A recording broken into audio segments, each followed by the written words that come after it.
Town Seattle. The Diamondbacks opening up a 3-city, 10-game road trip, the first of 3 against the Mariners after taking 3 of 4 from the Milwaukee Brewers at Chase Field over the weekend. Your Arizona Ford starting pitcher for Seattle, the lefty Mike Montgomery. He's done a nice job here so far this year. He's won 4 of his first 10 big league starts and already has a pair of shutouts. Wellington Castillo in his 2 weeks here with the Mariners once actually caught Montgomery. So here's Welly with a scouting report.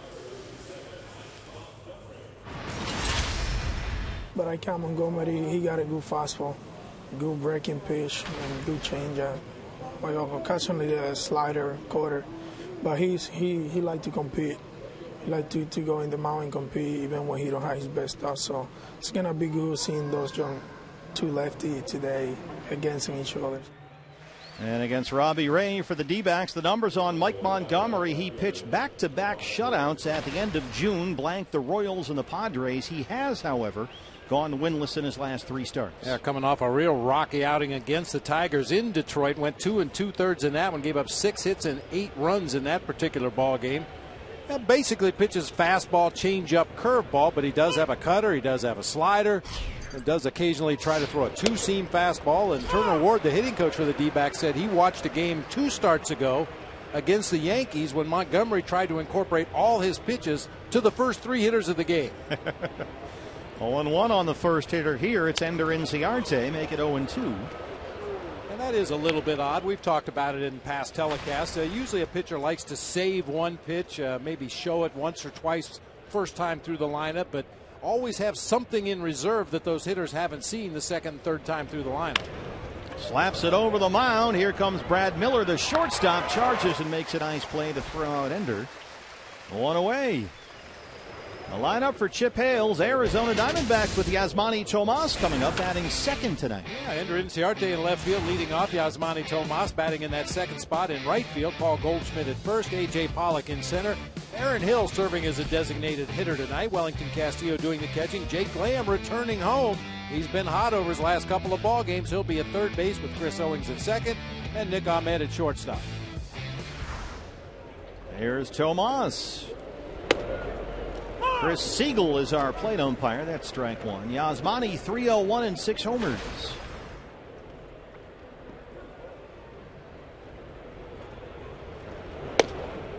Oh, 1-2. He's in there throwing strikes.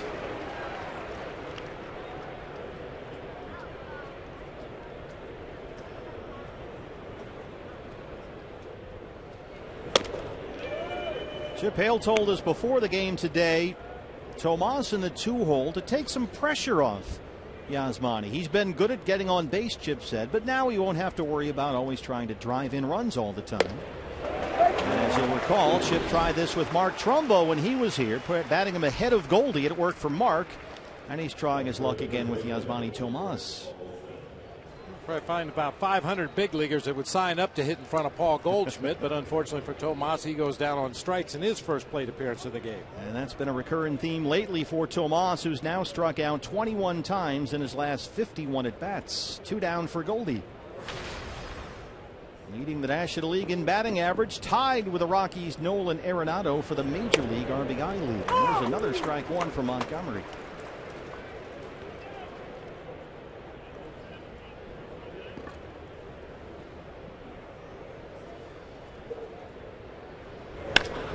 High fly ball, deep left field. It's way back and gone. A home run for Goldie. And it's 1-0 Diamondbacks, number 22 on the year. Well, that didn't take long.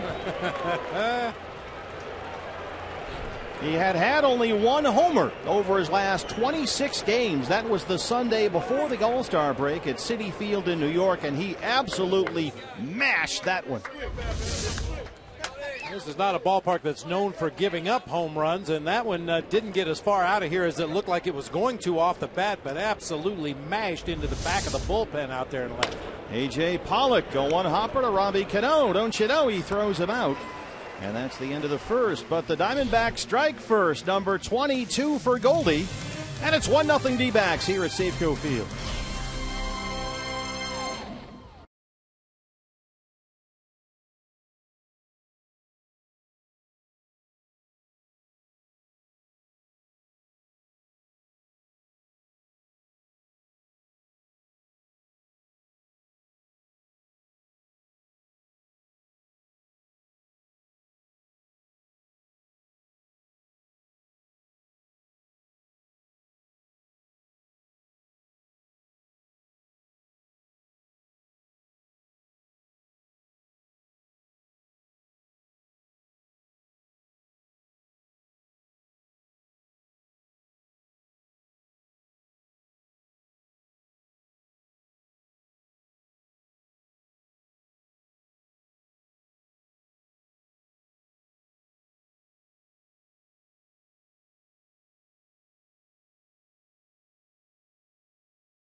9, they were swept in a 3-game series by the Mariners. Goldie trying to make sure that doesn't happen again. A solo shot to give Robbie Ray a 1-0 lead. He is your Arizona Ford starting pitcher for the Diamondbacks. His 11th start this year, coming off a disappointing loss to the Marlins his last time out. His pitching coach is Mike Harkey. When he gets into bad counts, and when he doesn't really have a good feel for his breaking ball, he's going to have a lot of. He's always going to be that guy that's going to get a lot of foul balls. So he's going to have to throw more pitches than most guys have to. But he just needs to be down in the zone. He needs to use his off-speed pitches in the bad counts in order to get himself back into good counts. And he's got to just keep competing. I mean, he had a bad day, but I expected him to not repeat that today. Austin Jackson, the leadoff man for the Mariners. 2-1.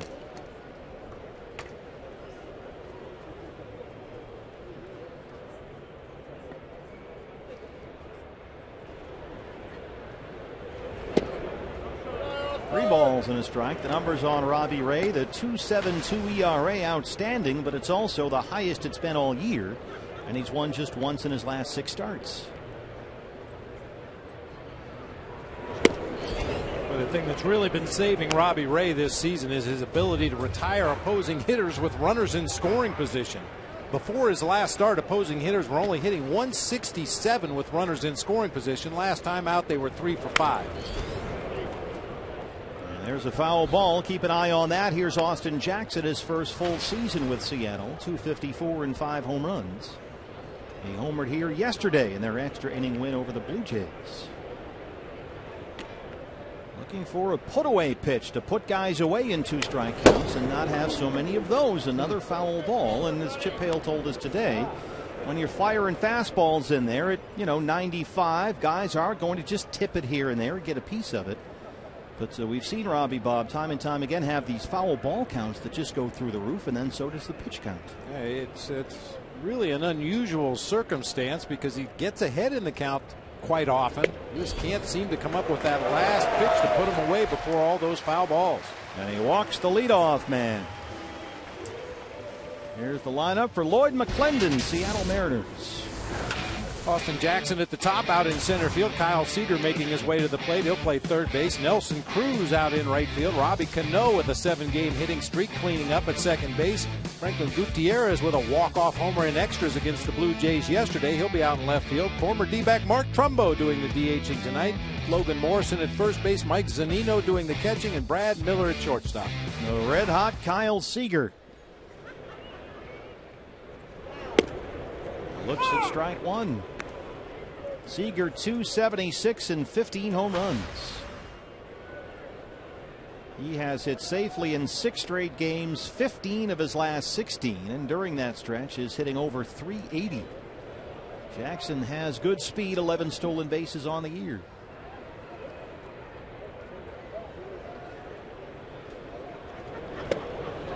Robbie's ahead 0-2.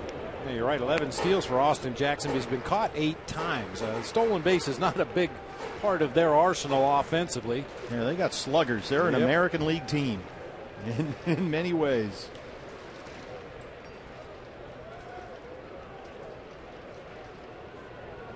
Six in a row for Kyle Seager, who does hit lefties pretty well. So no problem for Lloyd McClendon putting Seager in the 2-hole against Robbie Ray today. Goldie holding Jackson on the bag at first.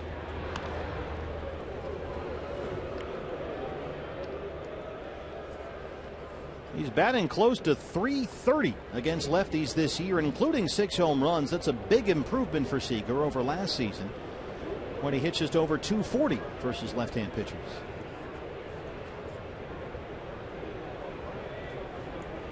Oh, 0-2. Already we've seen a whole bunch of 2-strike foul balls from the first 2 Seattle batters. And that's not a good thing. Robbie, his pitch count consistently gets up there high early in the ball game. Last time out against Miami, 4 2/3 through 100 pitches. The start before that against the Giants, 5 innings through 99 pitches.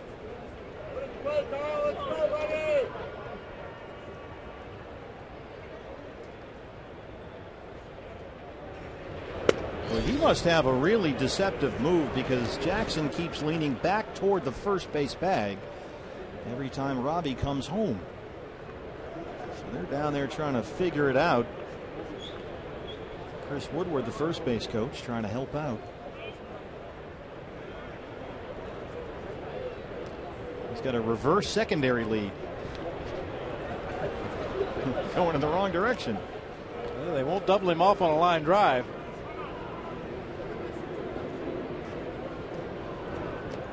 This is a ballpark. You heard Jody talk about it in the pregame show. It's not known as a home run hitter's ballpark, but they hit 5 in the ball game yesterday. 3 by the Mariners, including the walk-off by Gutierrez.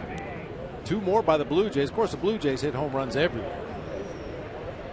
And it is just a picture postcard day and night here. It has been gorgeous. Couldn't ask for a nicer night to play a baseball game. 1-2 pitch.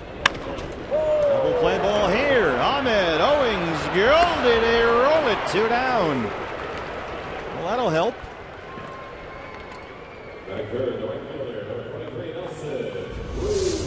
Taylor made right at Nick Ahmed, right in his tracks. Nice underhand shovel onto CO. Plenty of time to complete that double play.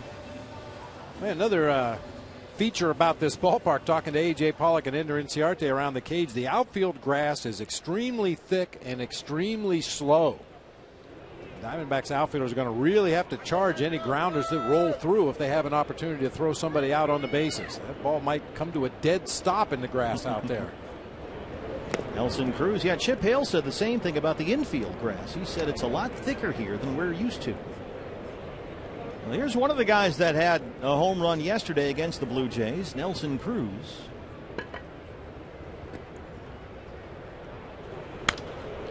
Pops this one foul, 1-1. 3-11 and 25 home runs. He has 10 more home runs and nearly 20 more RBIs than any other hitter on the Seattle team.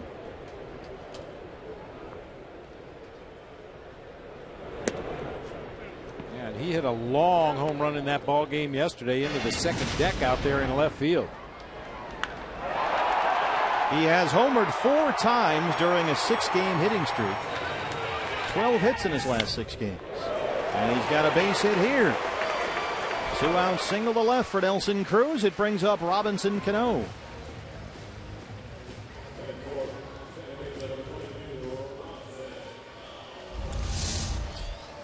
Now, occasionally when you get a hitter like Nelson Cruz, as hot as he is right now, that's a battle won. You kept him in the ballpark. A 2-out single into left field. Now go to work on Robbie Cano right here, try to get out of this inning. But boy, when you get big, strong power hitters on top of their game, sometimes giving up a base hit is a moral victory. Well, here's Cano, 45 points below his career batting average. It's been slow going this season for the former Yankee, his second year here in Seattle. But he's picked up the pace lately. And there's strike 1.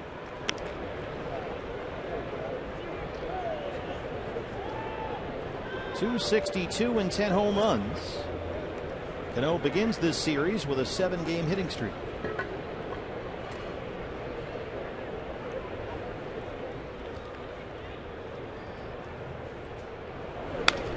Oh, yeah. 95 fouled straight back, and Robbie Ray's ahead 0-2.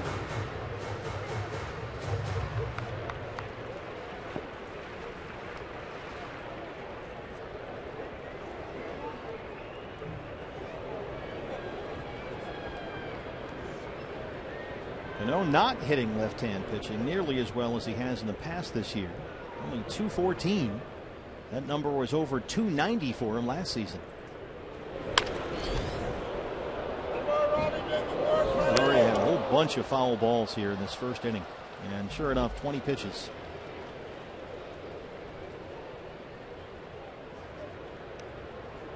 There was a stretch of the first half of the season where it seems like every night the Diamondbacks starting pitcher went over the 20 pitch mark in that first inning. Already had 6 foul balls in this first inning alone against Robbie Ray. Another 0-2 to Cano. Inciarte backing up and left, and Ender runs it down. They strand the 2-out single after one. Diamondbacks lead the Mariners 1-0.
Tonight, but yes, he is a little bit banged up. He's guarding that elbow, was hit by a pitch by Taylor Youngman on Saturday, had the special equipment on the plane trying to get that healthy, and Chip Hale said, look, he says he's fine, so I've stopped asking him, and I just put him in the lineup. Of course, he's got the hamstring issue going.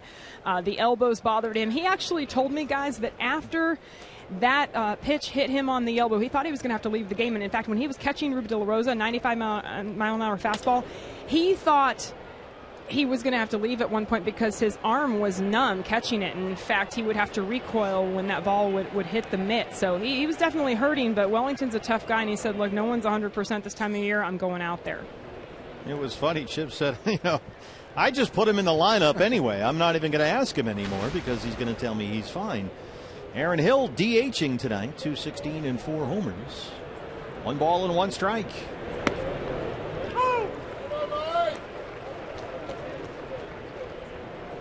Left-hander Mike Montgomery.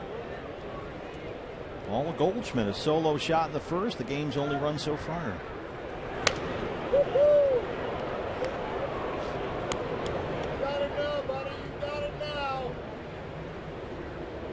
One thing about this ballpark, it's a little bit similar to Petco in San Diego in that the grass will get wet later in the ball game. Once the sun goes down, the ball doesn't seem to carry nearly as well.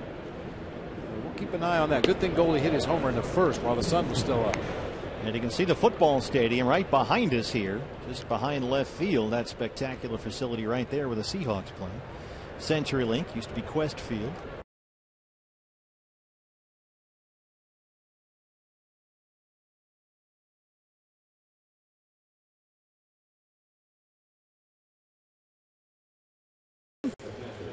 And he went down in a heap. This one looked like it hurt. Yeah, Glenn Sherlock said there were seams on his elbow. It immediately started to swell up. But, yeah, Wellington stayed in there, did a nice job behind the plate the rest of that ball game. You know he had to be in a lot of discomfort. That's your receiving hand, your receiving arm. That elbow acts like a shock absorber receiving pitches, and you can see he's got a little protective guard on there today. Yeah, it's got to be like getting poked in the elbow every time you catch a pitch in one sense. Montgomery's in there throwing strikes. He's ahead 0-1.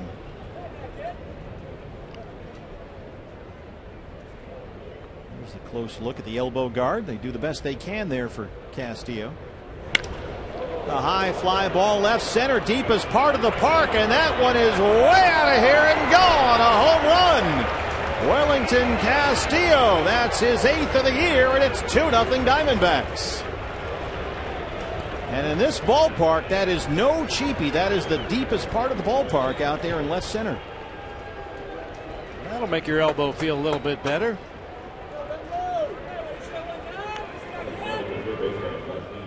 I would imagine there's a contingent here at the ballpark that's going, wait a minute, didn't we have that guy? For 2 weeks. They had him for 2 weeks. He was 4 for 25 as a Mariner.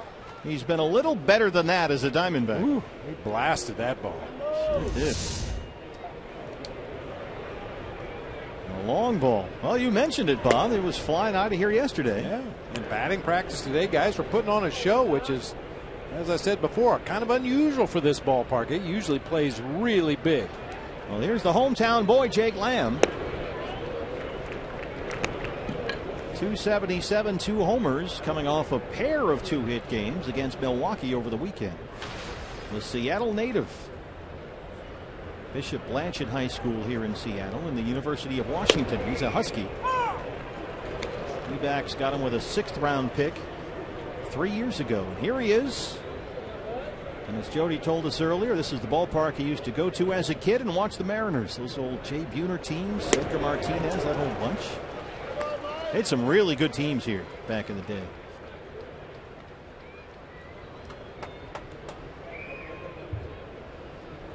Always a big thrill to go back to the ballpark that you grew up watching Major League Baseball. Jake Lamb, go Bam. He's got a whole bunch of people just sitting down to our left right underneath the press area. A whole bunch of Lamb 19 D-backs jerseys around Safeco Field here tonight. A lot of D-backs fans here at Safeco. A group of about 50 season ticket holders came flying in this afternoon. There were some sponsors in town we went to lunch with today. And Jake Lamb's family. Yeah, this is a great trip. Obviously, we don't come here very often. I mean, the weather has been spectacular. It's supposed to be beautiful here this week. It's great this time of year. The city is wonderful. A lovely ballpark. Roof is open. Just a great night to be here watching the Diamondbacks. Chris Owings, 232, 3 home runs, and one of the big hits yesterday in the win over Milwaukee. CO had that 2-out, 2-run pinch hit double. And this was the big hit. Broke open a 1-0 ball game. Matt Garza tried to throw back-to-back sliders. Chris Owings flailed at the first one, but got on that second one down into the left field corner. Big hit. CO with 10 hits in his last 11 games. 4 for extra bases, so the bat has been coming around lately. He had a triple in that game Friday against Milwaukee. You've heard me use that phrase, scare a pitcher out of the strike zone. Well, I think that may have been what happened right there. Wellington Castillo, he had just been pouring strike after strike in there, but after the Castillo home run, he walks Jake Lamb. Now behind 2-0 to the count to Chris Owings. Well, you'll forgive Montgomery if he's a little tentative. As you mentioned, Bob, he was just rocked his last time out. Wednesday at Detroit. 2 2/3, 8 runs, 6 earned. He walked 5 guys in that ball game. So he's on a little bit of a downturn here, and it's not going his way as Owings dunks that one into right field for a base hit.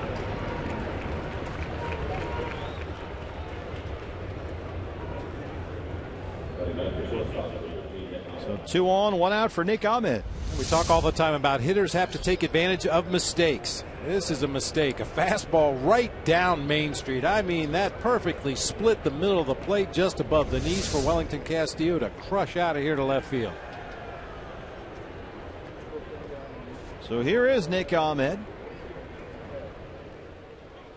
Jake Lamb at second, Chris Owings at first, 1 down.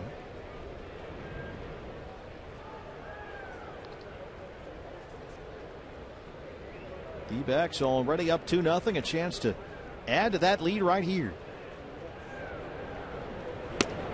Ball 1.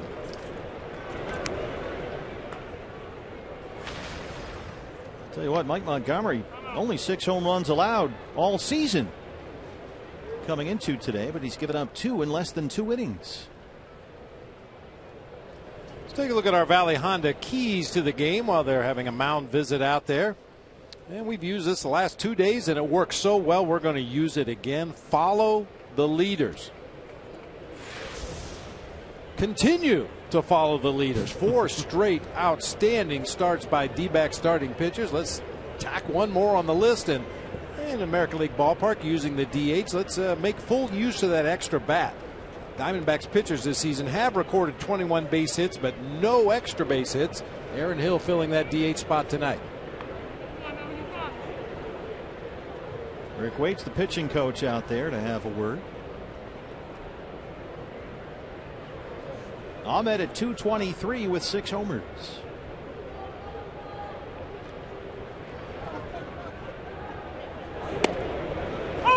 You mentioned the DH, Bob. Jared Saltalamacchia is back now, so the Diamondbacks are back to carrying 3 catchers. And Chip told us before the ball game today they've not gone with 7 pitchers in their bullpen for a while now, so they'll have to be careful. Watch the pitchers, watch the pitches, watch the innings. Not as much room to maneuver back there as they've had recently. I think the starts in the last 4 days have at least made that an option to go a man down in the bullpen, because the starters have been working deeper into the ball game. Chip hasn't had to patch together multiple innings trying to figure out how you're going to get to Brad Ziegler. So Diamondbacks choosing to go with an extra catcher and drop 1 pitcher in the bullpen. He also dropped a pitcher to the Mariners. J.C. Ramirez was traded to Seattle earlier today for cash or future considerations. He had been in the minor league system, but we'd seen him a couple of times this year. Seattle desperate for bullpen help, and so J.C. Ramirez traded by the D-backs to the Mariners today. 2 balls, 2 strikes, 2 on, 1 away here in the second.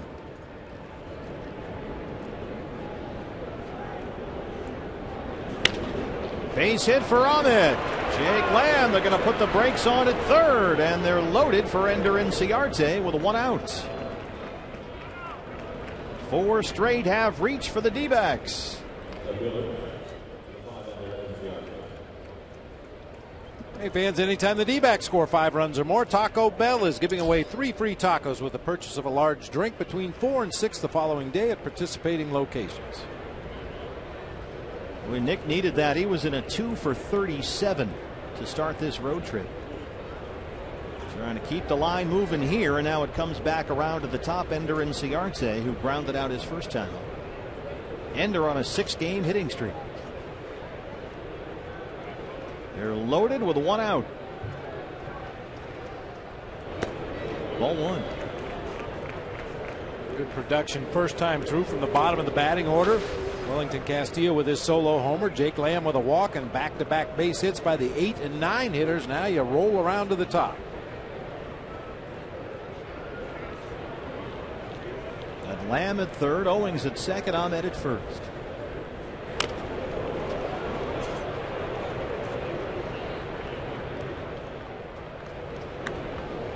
Talked about Mike Montgomery and his back-to-back complete game shutouts earlier this season. It's been a little more of a struggle over his last 3 starts. An 0-2 record, ERA over 9, opponents hitting over 340 against him, and he surrendered 4 home runs before the 2 tonight.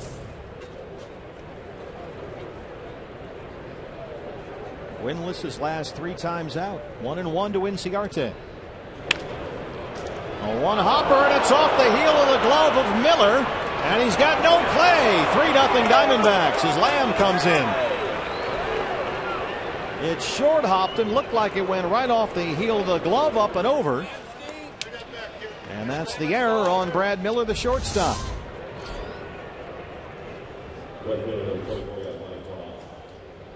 That ball coming off the bat of a left-hander hit to the left side of the infield is always going to have a little bit of side English, and it looked like that was enough to keep that ball out of Miller's glove. Climbed right up his arm, shot high in the air. By the time he could retrieve it, he had no play. So they're still loaded with 1 out. Here's Yasmani Tomas, who struck out his first time.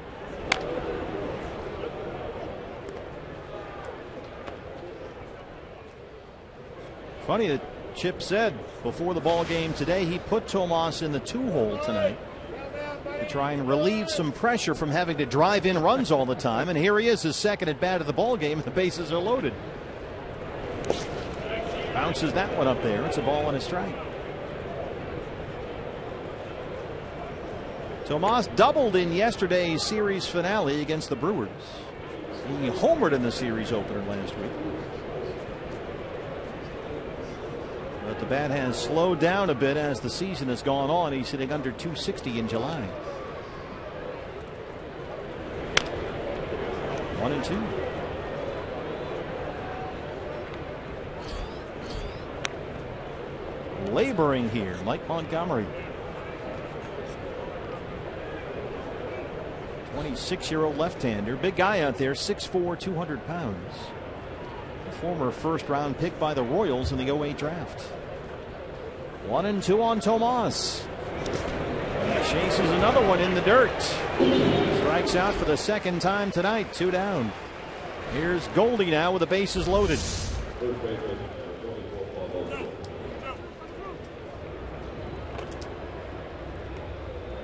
Pitch identification just continues to be a problem for Yasmani Tomas. Swinging at a lot of bad pitches, taking some good ones. Goldie homered his first time up. His 22nd of the year. A one hopper right to Cano. The first pitch. Wellington Castillo starts it off. It was Goldie in the first and Beef Wellington in the second. There it goes. The former Mariner is 8th of the year. Diamondbacks have a 3-0 lead.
Bob Brenly, Jody Jackson with you. Robbie Ray, a 3-0 lead as we start the bottom of the second inning. Franklin Gutierrez, Mark Trumbo, and Logan Morrison 5, 6, and 7 for Seattle.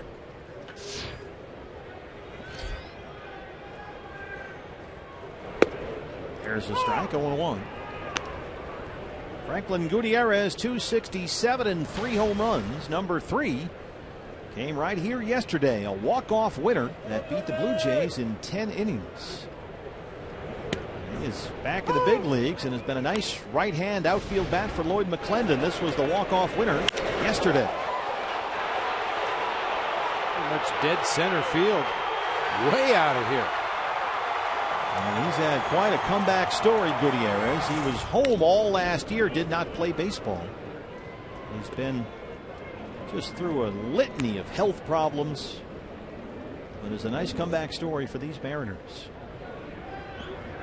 He's been able to play in only 81 major league games over the course of the last 3 years. Robbie Ray ahead 0-2. Got him. First strikeout for Robbie, 1 down, and here's Mark Trumbo. Robbie doing a nice job of incorporating those off-speed pitches. You heard Mike Harkey, the pitching coach, talk about before the ball game. We know Robbie likes to throw his fastball a lot. He's got a good one, but he's thrown a lot of off-speed pitches. 10 of 21 in the first inning were either change-ups or sliders. That's a ton for him, too. A lot, yeah. He might not throw 10 changeups in an entire ball game. Had games where he didn't. Trumbo, 238, 12 homers. He's got 3 home runs with Seattle. He's hitting .212 here. And it's now been 40 games with the Mariners since his trade from the Diamondbacks on June 3rd. It was good to see Mark catch up with him. He says he loves hitting here. He says you see the ball great here. The hitter's background in center field. Got that giant black wall out there. Just below, there it is, below their spectacular center field scoreboard. But he says it's a good place to be a right-hand hitter. And he sees the ball really well here. Base hit for Trumbo. Well, of course, it's never really fair to evaluate a trade just a month or so after it happened, but just comparative numbers for Castillo and Trumbo since that deal. I'll tell you what, Mark Trumbo was one of those guys. I'm sure he was very upset things didn't work out in Arizona the way he was hoping, but he's one of those guys you root for. I hope he does well after this 3-game series, gets red hot, and just lights up the American League the rest of the year. Yeah, it was great to chat with him. Just a super guy, very articulate, very bright. Great to talk to, and you just wish him all the luck in the world. Logan Morrison. Starting Thursday. Yeah, exactly. Like he broke his bat. Lomo dunks it to second. Owings is there, and Trumbo was back just in time. That one shattered the bat for Morrison. 2 down for Robbie Ray. Quick AB there for Logan Morrison, swinging at the first pitch. He's now faced, Robbie Ray has faced 7 batters. He's had 4 0-2 counts. That's a good thing, but once again, the ability to put guys away on that next pitch or two is going to be key for Robbie. Yeah, it doesn't do much good to get ahead of guys 0-2 if it's a 7-8 pitch at bat in the end. Here's Danino, the catcher. Under 180, does have power, 9 home runs.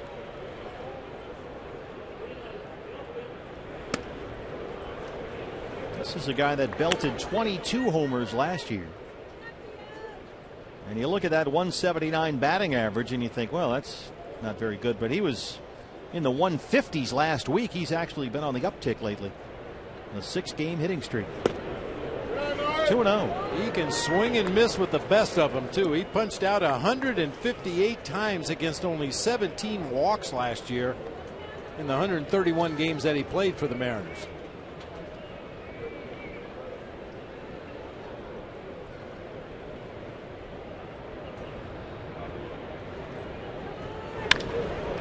High fly ball, left center field. Inciarte at the track, at the wall, and Ender has got it for the out. Ender Inciarte deep in left center, and that ends the inning. More Diamondback defense, high and deep to left center. Inciarte, you want him on that wall. You need him on that wall. 3-0 Diamondbacks.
of the second inning, up against the wall in left center. Not sure if he took a home run away, but certainly took extra bases away from Mike Zunino, climbing the wall out there in left field for the third out of the inning. Nicely done. A.J. Pollock leads off the third with strike one from Mike Montgomery. A.J. grounded out his first time.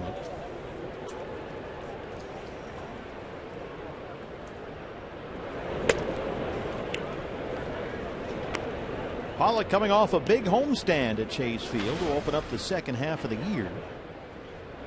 He hit .371 on the last homestand, and in 10 games had 13 hits, walked 7 times, scored 6 runs, and stole 3 bases. Not bad. 2-2.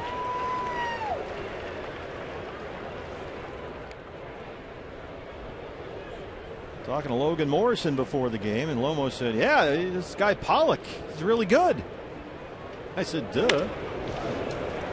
Slow roller to Robbie Cano. Lomo, nice scoop and throw. One away in the third.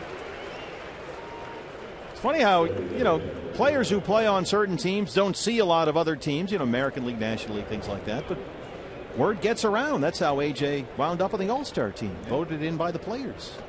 Talking around press row here today to some of the local writers and broadcasters, they were all anxiously looking forward to watching Paul Goldschmidt. You know, this is the good part of interleague play.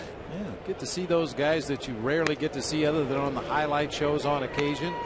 And Goldie didn't disappoint. First at bat, he goes deep. Just crushed it.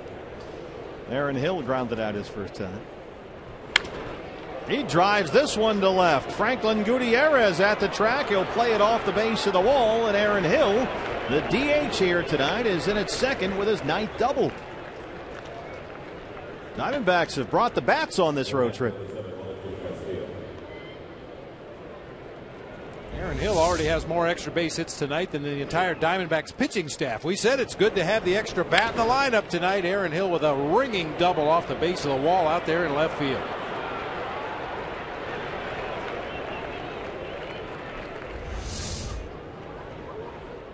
300th career double for Aaron Hill.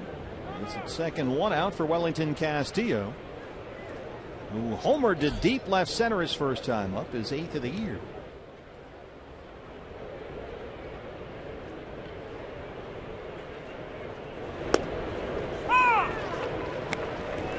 Castillo, of course, acquired from Seattle in the Mark Trumbo deal. That was June 3rd. He only played 6 games for the Mariners after Seattle got him from the Cubs on May 19th, so he was Mariners property for about 2 weeks. And 4 for 25 with Seattle. Bounces that one. Zunino can't find it, and Aaron Hill is going to walk into third. Wild pitch against Montgomery. That's a little bit scary as the base runner at second, because Aaron Hill could see the ball laying right in front of home plate. Yeah, Zunino blocks his change up in the dirt. He's not sure where it is, but Aaron Hill knows it's right there by home plate. Should I go? Should I not go? Ball actually hit the umpire and stayed in front. By the time Zunino realizes where the ball is, Aaron finally tiptoed into third base. 1-1 on Welly.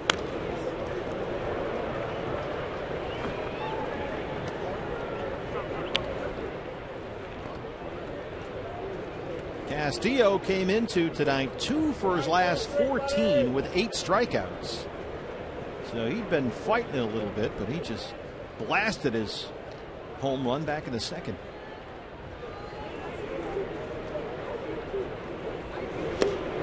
And he hasn't seen a fastball this at bat.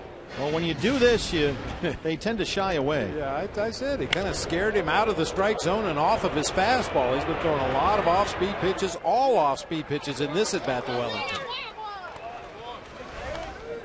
2-2. Infield in for the Mariners, and Castillo strikes out. Third strikeout for Montgomery. 2 down in the third.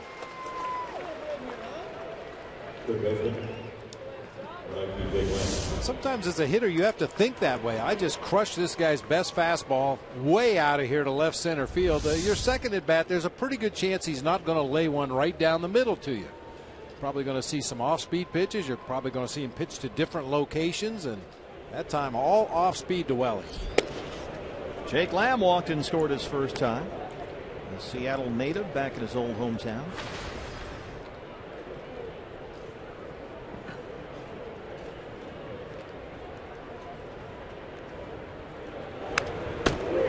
Jake, while he was playing high school baseball here in Seattle, hit .412 as a junior, .429 as a senior, playing mostly as a shortstop.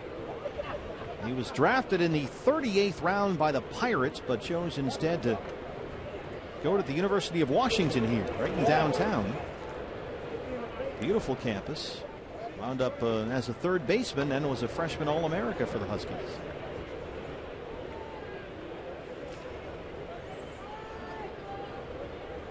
That's the big thing here. Are you a Cougar or are you a Husky?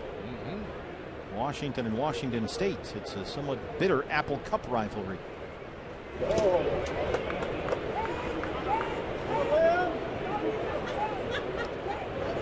3-1 on Lamb. It's a lot like the Ohio University Bobcats and the Ohio State University Buckeyes. I was just going to say that because they're both really good. Jake Lamb walks for the second time tonight. Here he is, the hometown boy playing for the Huskies. You know, he looks like Nick Ahmed. Yeah, you're right. Long and lean.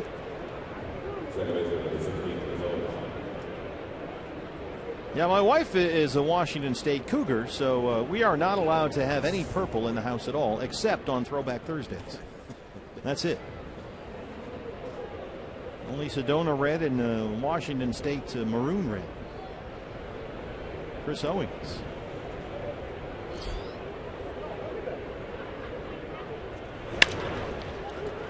On a hop to Miller at short. They go the short way for the force on Lamb, and that's the inning. Bottom third coming up. D-backs lead at 3-0.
Valley Honda dealers, where you'll get more standard features for less money.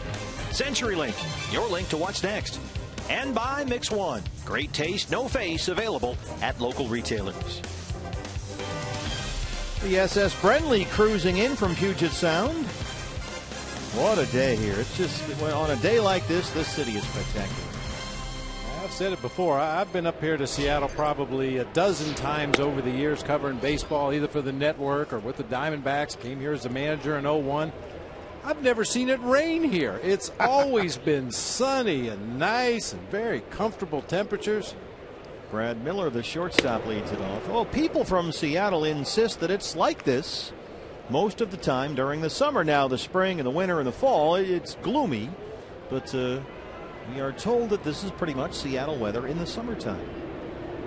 Now, how long it lasts is another issue, but it's often nice here. Miller 238, 8 home runs. There is some occasional power here. He had a pair of hits in the win over Toronto yesterday, and he's ahead 3-1. Now, no TV on the Wednesday afternoon game here, so as always, I'm sure you made some fishing plans. This is a must. Oh, yeah. I'm sure for any fisherman in the Seattle area. Broken bat, shallow fly to Inciarte went away. We're going to test it out. 5 a.m. Wheels up on Wednesday. We'll get out and do some fishing and still get back to the hotel in time to shower up, change clothes, and come out here to the ballpark. King Felix and Patrick Corbin, radio only Wednesday afternoon. Boy, that's a good day. Fishing in the morning, a ball game in the afternoon. Can't beat it.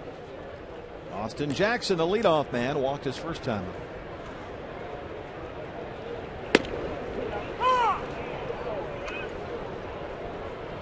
Oh, 1. Catch some king salmon and then come watch King Felix. Nice. I see what you did there. Jackson homered yesterday. Of course, you could, when you come out to the ball game tomorrow, sit in the pen. Now, that is the bar area out there in left center. It's kind of like their Clevelander. A little more mellow, but kinda. It is always, how about that? 96 from Robbie Ray. Just blew him away. 2 down. That is always, we are told, packed here. That is the place to be if you're a young Seattle 20-something. That's the place to go out and, you know, put your game on. Most of those people don't even know there's a ball game going on. But it's packed out there again tonight. I almost had a souvenir out there had it not been for the catch Ender Inciarte made. Kyle Seager, first pitch swinging. Skies one to Inciarte. A nice, quick 9-pitch third for Robbie Ray, who's got a 3-0 lead in Seattle.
Baseball Hall of Fame. The celebration at Chase Field continues into next weekend when the Diamondbacks retire Randy's number 51. So fans, make sure you are at Chase early August 8th to see Randy's jersey retirement ceremony. Every fan with us that day will get this commemorative t-shirt courtesy of Fry's Food Stores.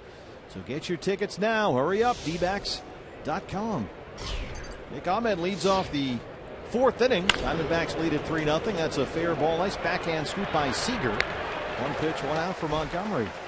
We are told that they, just like at Chase Field, Bob, they have this enormous center field scoreboard here at Safeco Field, and they played Randy Johnson's speech live here as well before their ball game yesterday. Of course, he mentioned his days here in Seattle as a Mariner, so A lot of Randy fans here, and a lot of them are upset that he's going in as a Diamondback, but tough noogies. Yeah, hang with him. Yeah.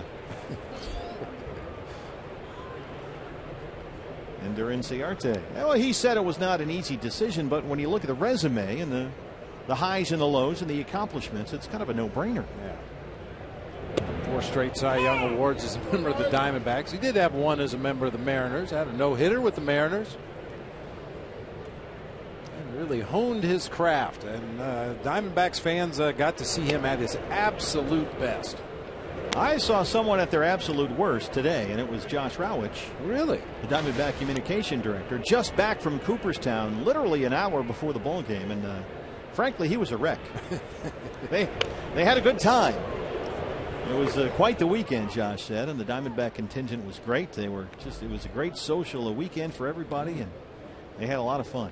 Yeah, and Josh did say they also had some travel issues. Got rerouted. A couple flights got canceled. They running through airports and ended up driving from New York, from Manhattan up to Cooperstown. I figured that's the quickest way to get there at that point. It is not an easy place to get to. There's no question about that. A roller to Cano at second.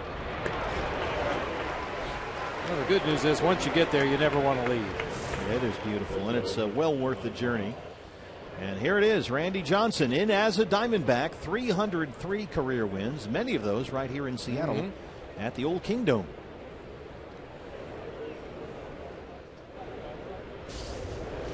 Well, Yasmani Tomas fighting it right now, 0 for 2 with a pair of strikeouts. He has struck out 22 times in his last 52 at bats, and is now below 300 on the year.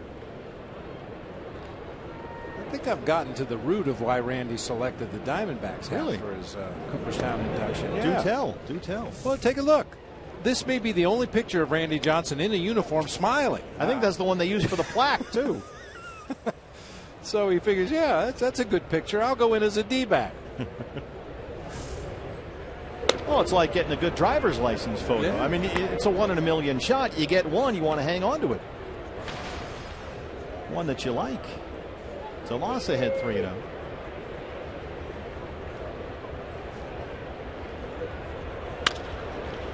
Up the middle, Miller, nice scoop on the short hop. Another ground ball out for Mike Montgomery. Bottom 4 coming up. Diamondbacks have a 3-0 lead.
Sports Live on Fox Sports 1. 8 other games in action. Highlights from across the major leagues. Plus our MLB Insider.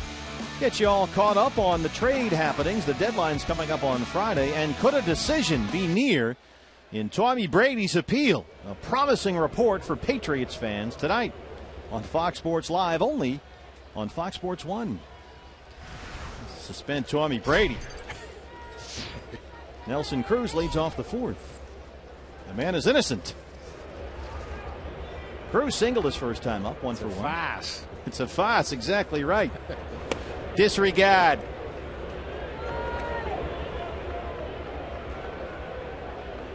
Nelson Cruz red hot. Counting tonight 13 hits in his last 7 games. And last year led the major leagues in home runs. Of course, then playing at a hitter's park in Baltimore, his only year with the Orioles after 8 seasons in Texas. Chris Owings from the outfield grass. Boy, Robbie Ray, Bob, getting some quick outs here. He's on a nice roll. Yeah, really good to see. Biting off a little bit more of that strike zone, pitching to contact as opposed to those pitches nibbling around the edges of the zone that just seem to get fouled off time after time after time. And it sounds like he's broken 4 or 5 bats already in a ball game. Keep hearing that sound from up here. Yeah, we've talked about Robbie Ray in the past. He's very smooth with his delivery. I think hitters occasionally are surprised by the velocity on that fastball. Robinson Cano flat out his first time.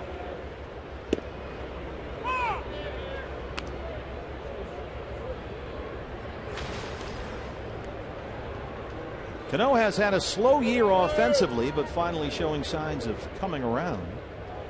Hitting nearly .340 in July with 6 home runs. Another ground ball opportunity here. Owings is on it, but Cano beats it out. Nice play by Co. But no chance to get Robinson Cano. Co smothered that one behind the bag. A nice play by Chris Owings, going way up the middle of the field, gets his balance and fires on to first base, and something you don't see a lot of. Robbie Cano hustling down the first baseline, gets credited with an infield single. You know, they actually used to get on him all the time about that in New York. That was a thing for a while.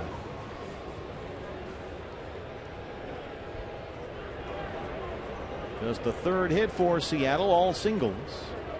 Franklin Gutierrez struck out his first time up.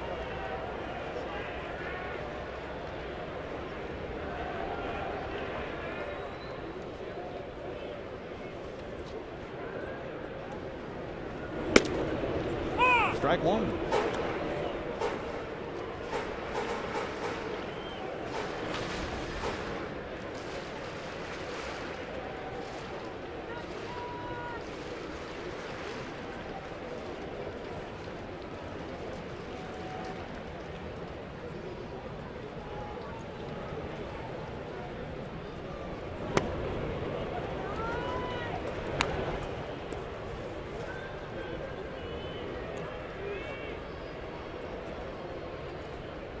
Franklin Gutierrez brought back up to the big leagues at the end of June. He's homered 3 times in his last 12 games, including last night's walk-off winner.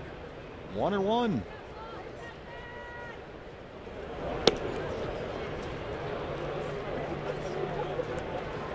Mike Wellington had thoughts about snapping a throw down there to first base, just kind of lost the handle on the ball, trying to make the exchange from glove into bare hand.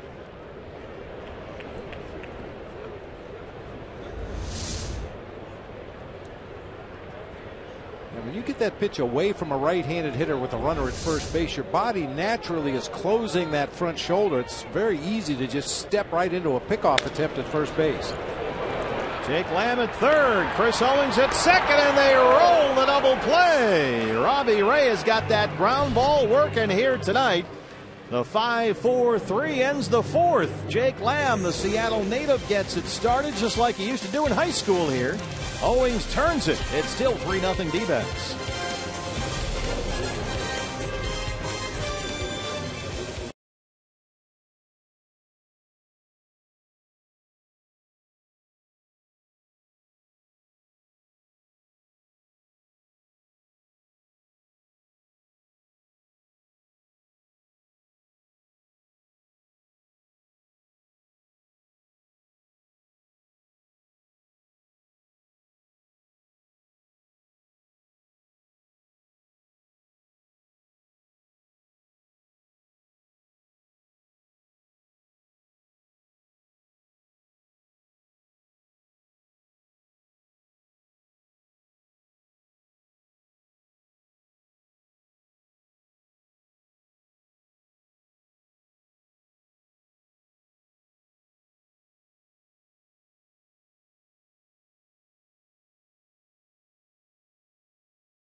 Day, presented by Sanderson Ford. After the final out, the D-backs and the Reds welcome back former D-back greats like Jay Bell, Orlando Hudson. The O-Dog will be here. Travis Lee, Reggie Sanders, a whole lot more.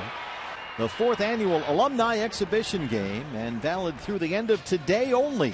You can get a lower level infield box ticket to Alumni Day for just $40. Just use the promo code alumni.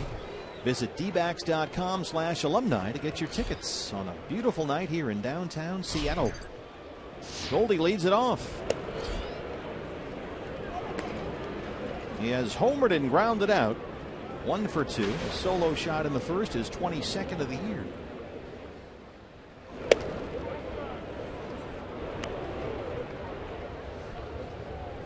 Good to see Goldie going deep, obviously, but moves him up in that Triple Crown race.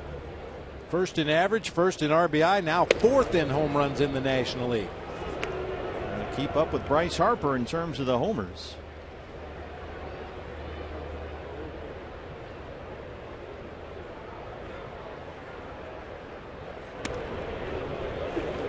And he leads the planet in bases on balls.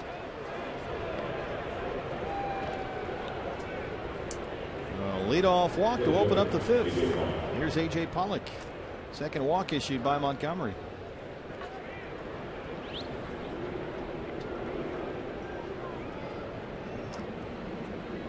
A.J. 0 for 2. He has twice grounded out to second base.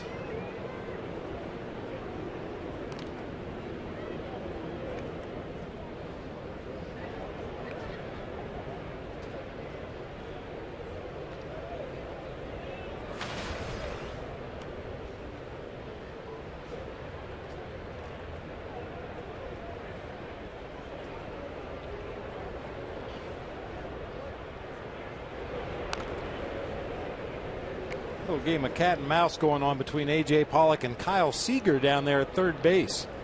As A.J. initially got into the box, one of the last things he did is take a quick peek down to third base to see where Seager was. Seager saw that and came in about 3 or 4 steps at third base. Then on the next delivery, Seager was playing in, and as A.J. got in the batter's box and focused his attention on the pitcher, Seager backed up 4 or 5 steps. 0-1. Not very many cleanup hitters in baseball you worry about bunting for a base hit.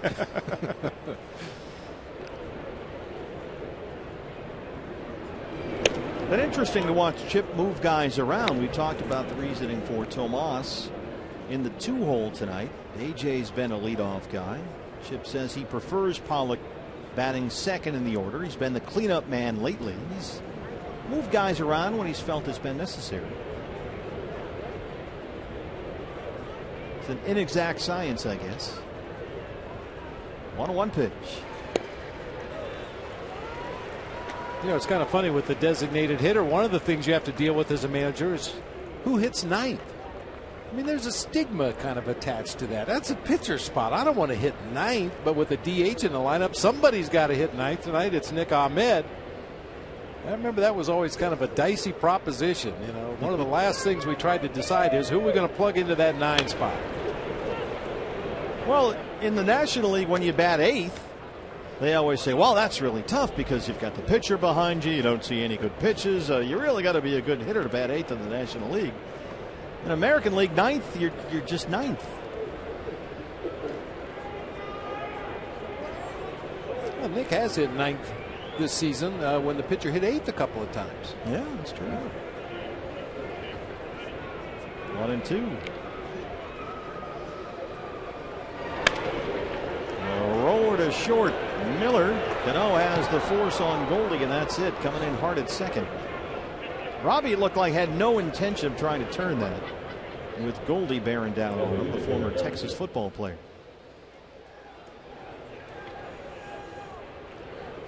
He does this all the time. Hard and clean. He can reach the base. He actually touches the base with the right hand, but extends his entire body to the infield side of the bag to make sure Cano could not complete the relay. Aaron Hill doubled his last time up. He's 1 for 2.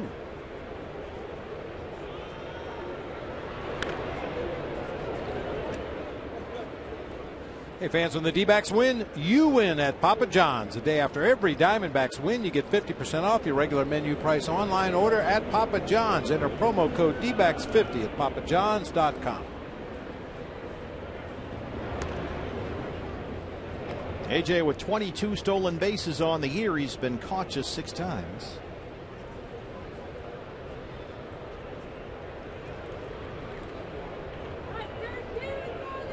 Timeout. Got a tie my shoe. Yeah, when a potential base stealer ties his shoes, that's a red flag.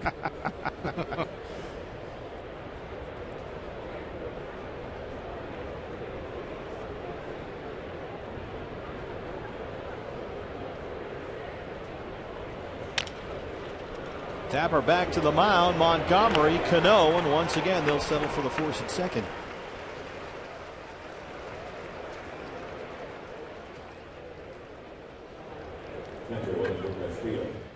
Wellington Castillo now with 2 down. Well, if he didn't know before, he knows now. Robinson Cano knows that the Diamondbacks are going to go into second base hard. Back-to-back hitters hitting ground balls to the infield, potentially double plays. Goldie breaks up one. Now A.J. Pollock breaks up another one. Castillo, briefly a Mariner this year, has homered and struck out 1 for 2. The home run is 8th of the year. And his 6th with the Diamondbacks. Ball 1.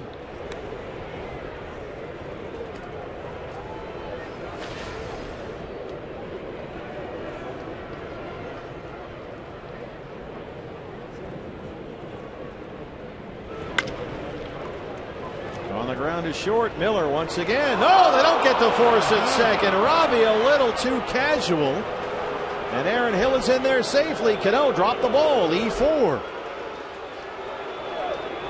You couldn't draw up a more tailor-made inning ender for a pitcher than that. Lloyd McClendon can't like that. Looking down maybe to find the base. Yeah. Clanked it. It wasn't the greatest flip in the world up above head high to Robinson Cano, but that's a play the second baseman's got to make. Chance for Jake Lamb. Jake has walked twice and scored a run. 2 on, 2 out. There's a strike.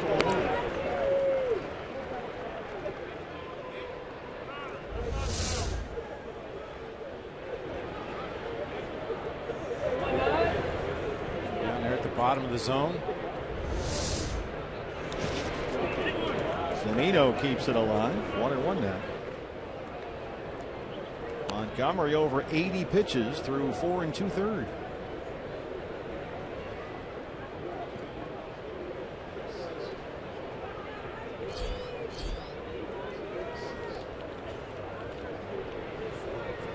Pitches, 47 strikes.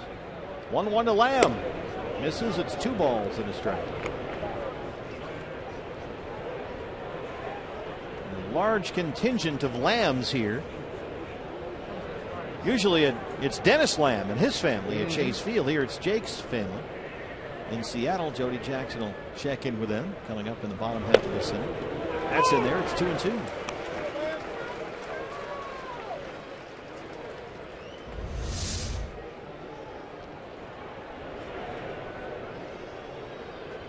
Just a hair off that outside corner. Chris Siegel says strike 2.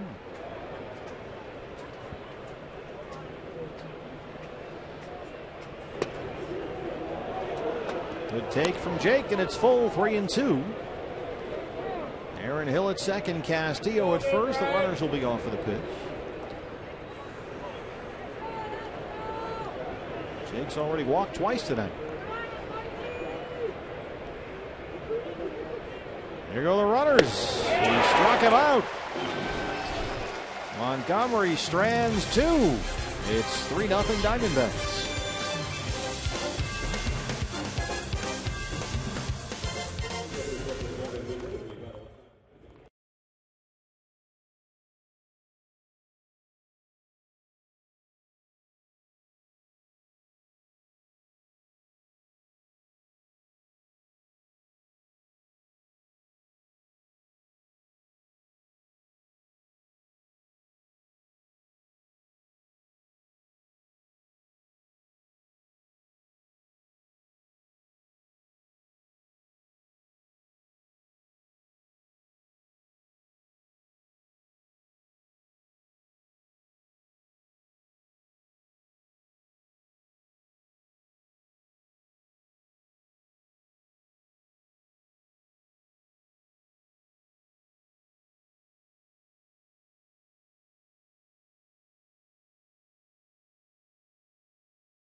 Of Jake Lamb, Jody Jackson alongside his proud parents, John and Dion Lamb. And we saw, of course, the big group on the field today, friends and family joining us. You know, Jake talked about how neat it was just growing up nearby and being able to play now here. What is it like for you guys to watch him?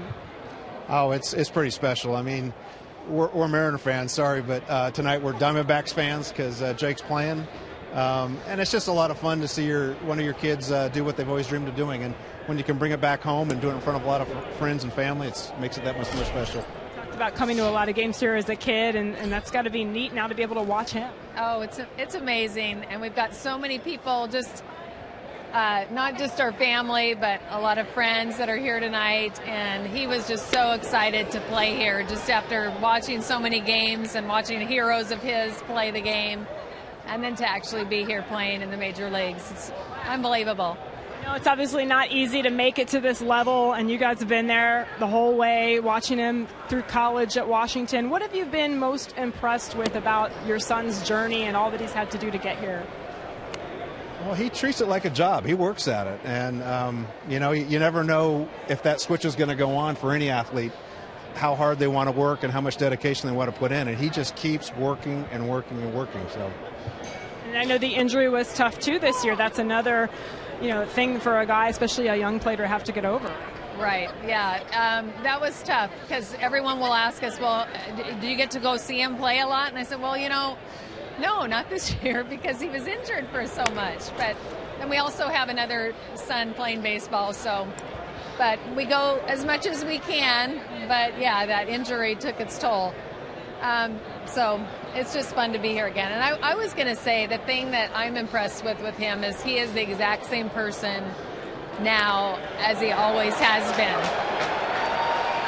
A little more grown up, but he still just loves the game, and he's the same person. Hasn't changed him. Chip Held before today's game was saying that, he's so calm a lot of the time that he couldn't tell if he was excited. Now, he did seem very excited to me to play this game, but is that a trait he's always had, pretty calm? Well, there's two sides to Jake. I mean, when you get him away from a game situation, he's very funny, engaging, but when it's game time, he quiets it down, gets inside himself, and it's all about what's in front of him. So there's two sides to him, and the game side is pretty serious. That's that competitiveness, right? Yes, which we were both competitive ourselves, so we understand it.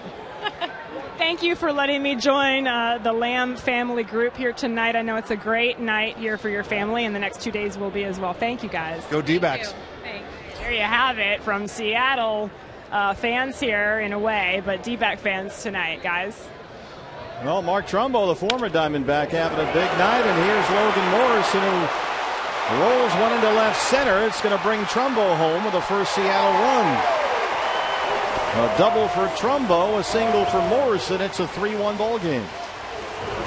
Trumbo 2 for 2, and the RBI for Lomo.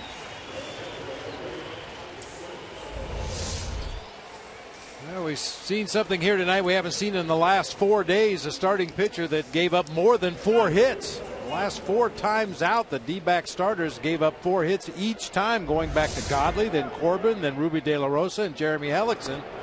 5 knocks tonight in the ball game against Robbie Ray. Brings up Mike Zunino. 35th RBI on the year for Logan Morrison. Zunino flied out his first time. Hit it deep to left field, right at the wall, and Ender Inciarte made a terrific catch to take a base hit away.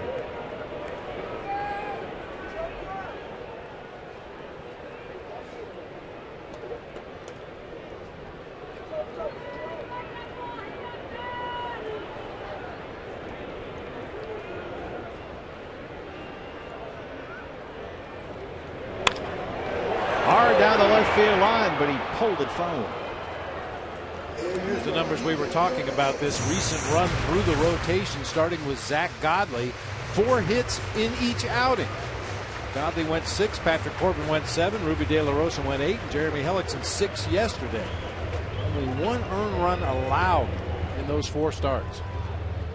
The pitching has been outstanding, and Robbie Ray, to this point anyway, has carried that theme through.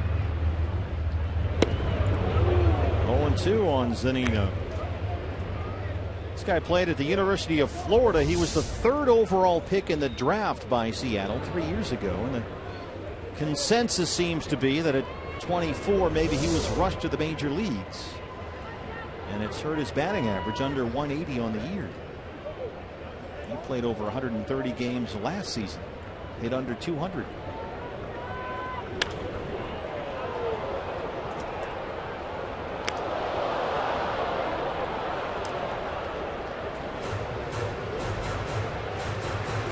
"60 pitches for Robbie, 41 strikes.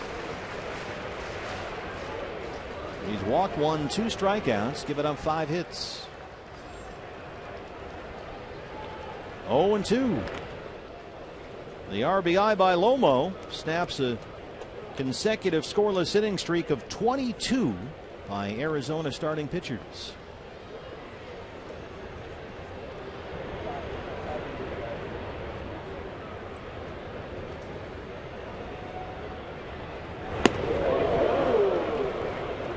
This was the Ender Inciarte catch up against the wall in left center that ended the bottom of the 2nd inning off the bat of Zunino. Unfortunately, this is a big ballpark, particularly that area out there where Ender Inciarte makes that leaping catch up against the barrier. 1-2 pitch. Got him. 3rd strikeout for Robbie Ray, 1 down in the 5th.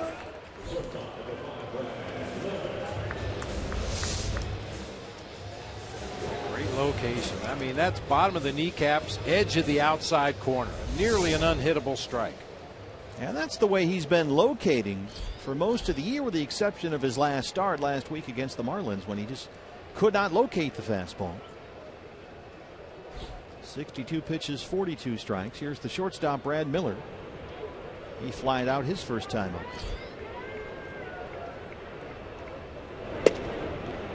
And Robbie, after that tough outing last week in a loss to Miami, said he just was not able to command his fastball, and that's his bread and butter. That's what he does, he said. And when he can't locate that fastball, he just gets in trouble.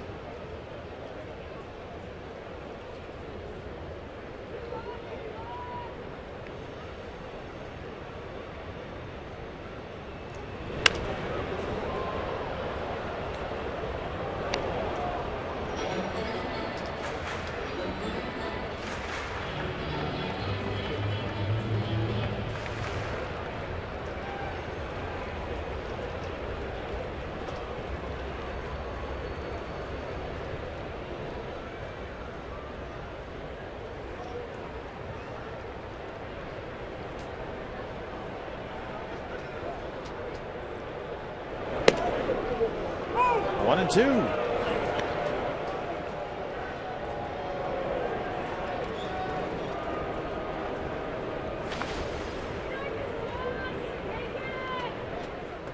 And Robbie in that last start, 100 pitches, only 58 strikes. He's been much more efficient here tonight. Hey fans, now's the time. Tweet us your strongest fan photo. Just use the hashtag AZDataStrongFan. That's AZDataStrongFan on the Twitter. And you might see yourself and your photo in our Diamondback TV broadcast, brought to you by T-Mobile. Jeff Munn so far has done an outstanding job selecting photos for the Brenly Committee.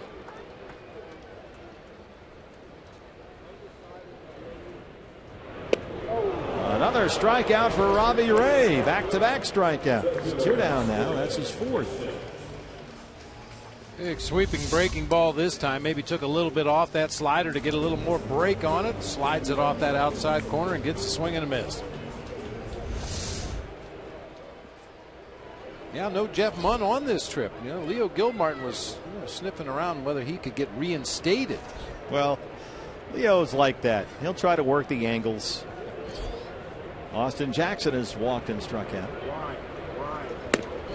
Of course, with no Jeff Munn and no Tom Candiotti on this trip, we've got J.J. Putz doing some radio with the governor. We'll have to draft J.J. Well, I hope Jim Myers is watching the ball game. Great Diamondback staffer. Jimmy, of course, got J.J. with a pie in the face at D-Back Fan Fest earlier this year. And I accidentally gave the Mariners access to the photos of J.J. getting the pie in the face. Accidentally? Well, it was a technical foul up. You got hacked. Yeah, there you go. Leo actually hacked my phone and got hold of the pictures. Of course, a former Mariner great, J.J., but people were lined up to talk to him today. But when Jimmy snuck up behind J.J. and got him with a pie in the face on the stage there, I took some great photos of it. I happened to be right there, and I may have leaked them to the Mariners. They have that giant jumbo vision thing out there. And not for nothing, I'm just saying the photo may end up, on the 100-mile wide scoreboard out there. If it does, it's just an accident. There it is. Well, you might be able to see it from Phoenix. Yeah, exactly. Do the Google Maps, and there's the picture. The JJ working with the governor here on this series. Candy's on vacation, and Leo overseas. 1-2 pitch. It's in the seats again. I tell you what, if you are here at the ballpark, and we know a whole bunch of Diamondback fans are, we have two big groups here. The suite holders and the season ticket holders, they're going to see a spectacular sunset here. The sun is setting right behind the left field corner. And you can see the football stadium right there. There it is behind the Safeco Field sign. That big arching thing back there is a CenturyLink Field where the Seahawks play. And the sun is setting here on the water. And it is just a postcard night here. Kind of a unique retractable roof here at this ballpark. It doesn't fully enclose the stadium. It's almost like a big umbrella that extends over the top of the stadium, but you still get fresh air in the ballpark.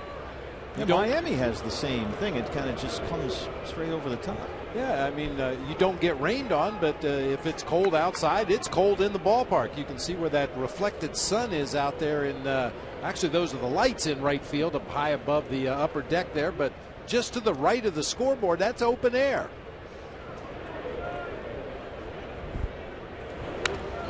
Austin Jackson, suddenly the foul balls are going up again. And when the roof is extended like it is here, out, and everything's open up, you've got a large railroad yard right behind us. And the roof actually covers up the train tracks. And the trains will go right behind the ballpark. Right there, you'll hear the whistle occasionally.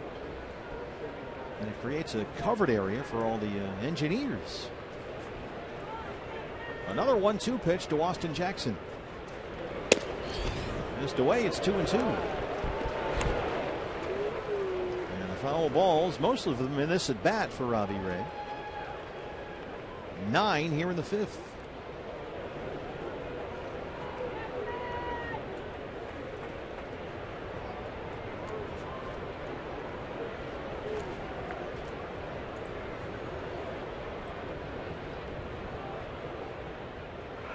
There goes Lomo. Jackson strikes out, so Robbie Ray gives up a pair of hits to open up the 5th. And then gets Zunino, Miller, and Jackson to strand Morrison on the bases and keep it a 3-1 ball game. Robbie Ray with 5 strikeouts and a 3-1 lead.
The Angels and the Dodgers. It's a game you can only see on Fox Sports 1. Coverage begins at 12:30 Pacific on Fox Sports 1 and streaming live on Fox Sports Go.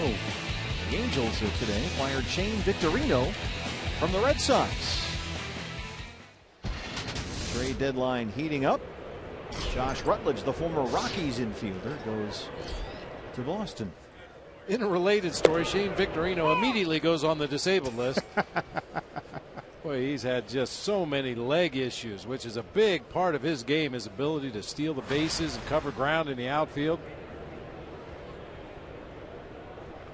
Teams are making moves. See what the Diamondbacks do at the deadline. Right now, 7.5 games off a wild card spot as Chris Owings grounds out to open up the 6th.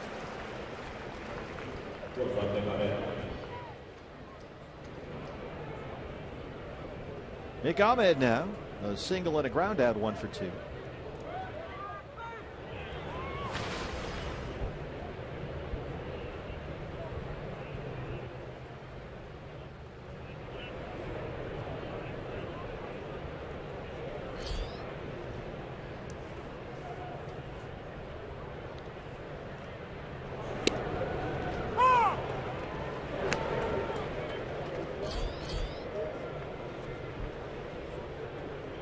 Back with you tomorrow, the second of 3 here at Safeco Field. Diamondback Live pregame show at 6:30. Zach Godley will make his second major league start after his spectacular debut Thursday. Hisashi Iwakuma goes for the Mariners here. 0-2 on Ahmed.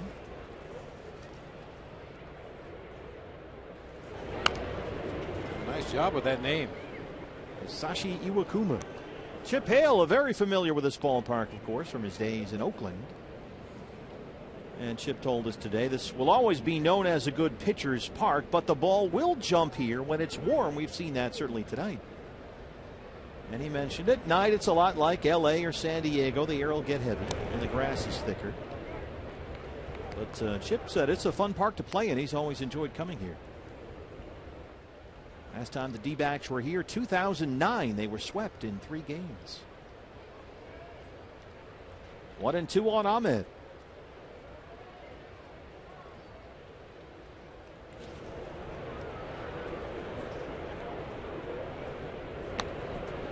It's supposed to be very warm here for the day game on Wednesday. King Felix against Patrick Corbin. That'll be interesting. Ball's jumping, but nobody's making contact.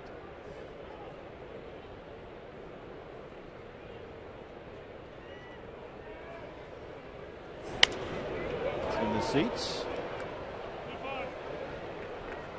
Of course, the last time Diamondbacks were here, 2009, Dave Niehaus, the legendary voice of the Mariners, was doing the games, and he had a legendary call on a Ken Griffey homer. Here it is. Here comes the stretch. And the pitch to Junior on the way. Swing and a fly ball hit to deep right center field. That baby is going to be fly away. The old-time religion lives. Junior does it.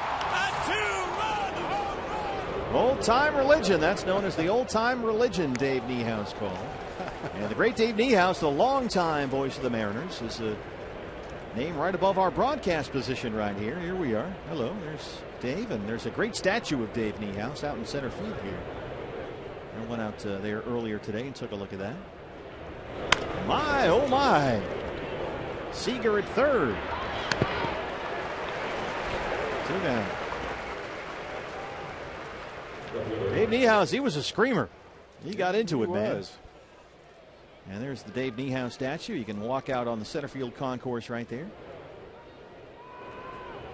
We're actually on Dave Niehaus Way. The street just outside the ballpark is named in his honor. Here's Ender Inciarte.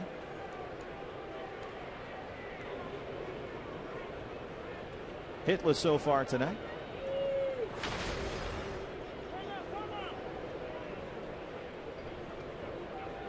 Ender's got a 6-game hit streak on the line. He's got 11 hits in his last 6 games, including 5 doubles. Had a big weekend at the Brewers' expense. There's a strike going on. And Ender batting nearly .390 since he came off the DL following the All-Star break. Slaps that one foul. He's down quickly 0-2. Tell you what, Montgomery's done a nice job here, Bob, of settling in. It was a rocky start. Yeah, both pitchers really have settled in nicely here. I mean, the Mark Trumbo double, Logan Morrison single notwithstanding in that bottom half of the fifth, but I think both these guys have settled in after some shaky beginnings to this ball game. Yeah, Montgomery gave up the Goldie homer in the first, the Castillo homer in the second. Both were just crushed. But since the end of the second inning, the Diamondbacks have only one hit, the Aaron Hill double in the third. He has walked 2 since then, but he's kept it a 3-1 ball game and kept his team in the game.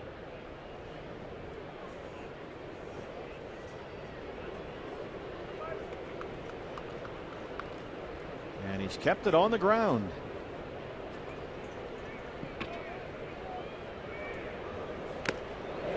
He strikes out Inciarte. 5 strikeouts for Montgomery. Bottom 6 coming up. Diamondbacks lead at 3-1.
Because that's the way good staffs are.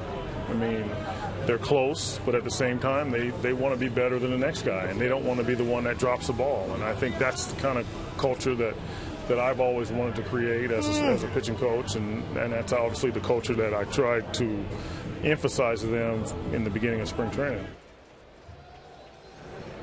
Well, it's a relay race. Just pass the baton to the next guy, and the Diamondbacks trying to go one complete turn through this rotation with excellent starting pitching. And Robbie Ray so far tonight has certainly not dropped the ball.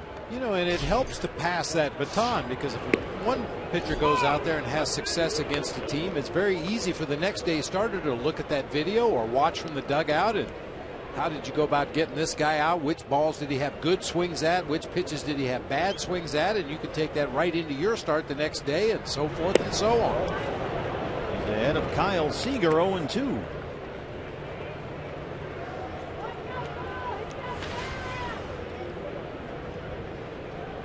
It certainly has carried some momentum through this turn in the rotation, and will come back around here tomorrow night when Zach Godley starts against Hisashi Iwakuma. 7th 0-2 count in the game for Robbie Ray. Called strike 3. He's now struck out 4 straight Mariners. That's 6 in the ball game.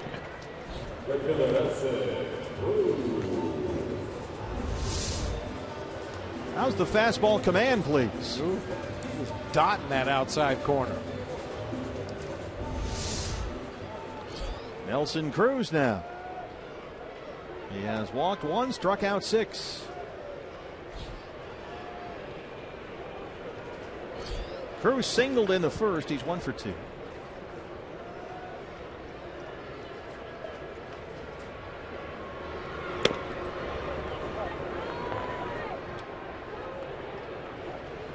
This is no small feat here if you can keep Nelson Cruz under control. If you're Robbie Ray, he is crushing lefties this year.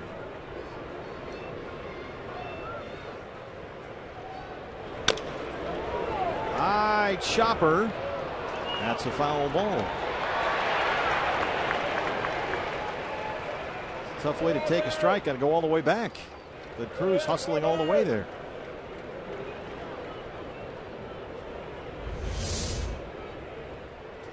Jake's got to know he's far in foul territory that time. An unnecessary throw, but no harm, no foul. Kind of interesting to see the way the Diamondbacks rotated around there. Nick Ahmed was moving over to back up the play on the left side of the infield. Chris Owings was running over to back up the play at first base, so nobody was covering second. Yasmani Tomas saw it from right field. I don't know if this will run long enough, but Yasmani came sprinting in from left field to cover second base. Should that ball get away from Goldie and Cruz be called safe at first, he could have easily turned to his left and advanced on to second. 1-1 on Nelson Cruz. Talk about it all the time. There's something to do for everybody on every play. It may seem meaningless, it may seem stupid to run in and back up a play, but it seems like the one time you don't do it, that's when the ball's going to be overthrown and nobody's there to cover the bag. I talk about Gonzo all the time. He was great about that from his left field position. If the ball wasn't hit his direction, he was always running in to back up third base or running in to back up second base. No sense just standing out there in the outfield watching your teammates play baseball if you can put yourself in a position to possibly back up a play.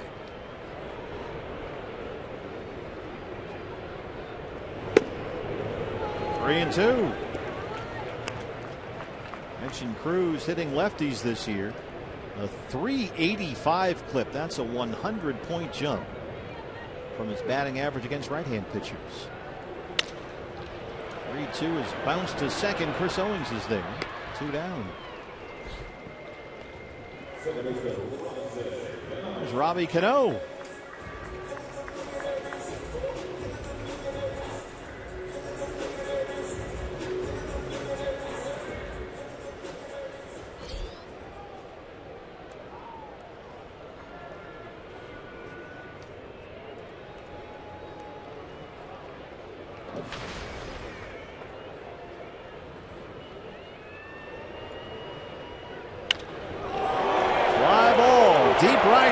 Tomas at the wall, and it's gone.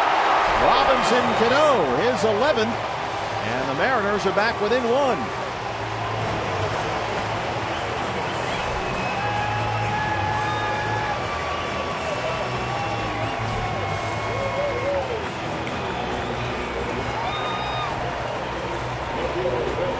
Just the 3rd home run given up this year by Robbie Ray. Didn't look like a horrible pitch. Yeah, I guess it was a horrible pitch. It hung up there in the middle of the plate. I thought it worked its way out toward that outside corner, but with Cano with a real easy swing, but caught that ball right on the sweet spot. Well, he's now got an 8-game hitting streak, Robbie Cano. 3 home runs during his streak, and it's a 3-2 ball game. Here's Gutierrez, who homered last night.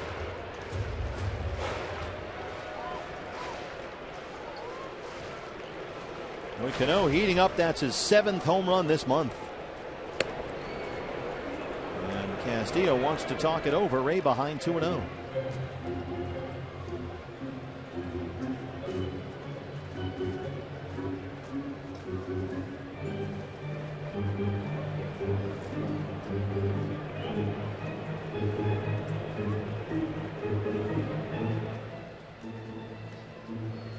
Fernando Rodney, who's been a dumpster fire this year, is warming up in the Mariner bullpen.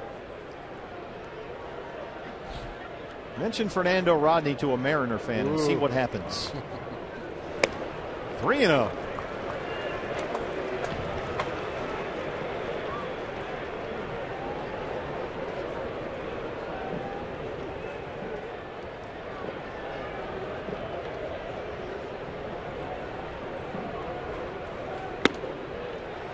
Gives up the homer to Cano and walks Gutierrez on 4 pitches.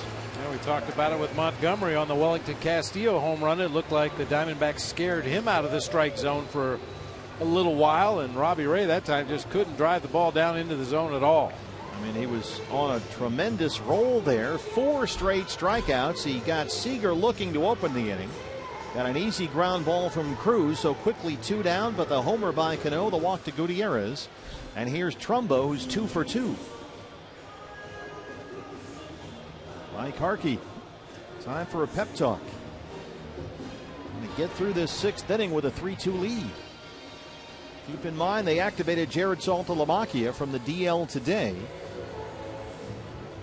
Dominic Leone, the former Mariner, sent to Double-A Mobile, so they're working with a 7-man bullpen here.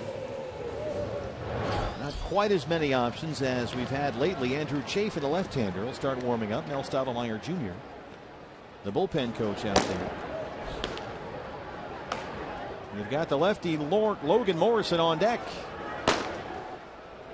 Trumbo singled in the 2nd, doubled and scored in the 5th, 2 for 2.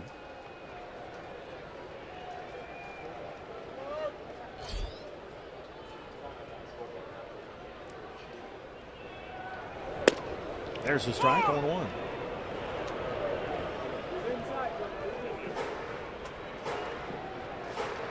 Trumbo's bat finally started coming around with Seattle earlier this month. He had a nice 7-game hitting streak. But since that streak ended right before the All-Star break, he'd gone 6 for 36 with 14 strikeouts. But he's turned it back around here tonight. 2 hits and 2 at-bats.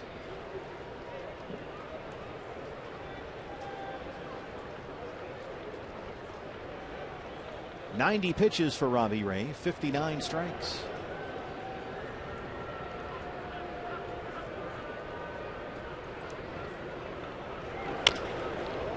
Tapper back to the mound. And Robbie Ray is through 6, but the Cano homer makes it a 3-2 ball game.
Is brought to you in part by Oregano's Pizza Bistro, your neighborhood pizza joint. We are athletic supporters.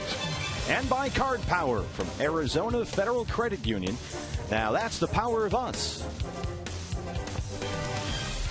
Seattle, Washington, our Gila River game summary. Diamondbacks lead the Mariners 3-2 as we start the 7th. The ball's been flying out of here tonight. Home runs by Goldie and Wellington Castillo for the Diamondbacks. Robbie Cano for the Mariners. And here is Yasmani Tomas to lead off the 7th. Mike Montgomery still in there for Seattle. Tomas 0 for 3. He struck out twice.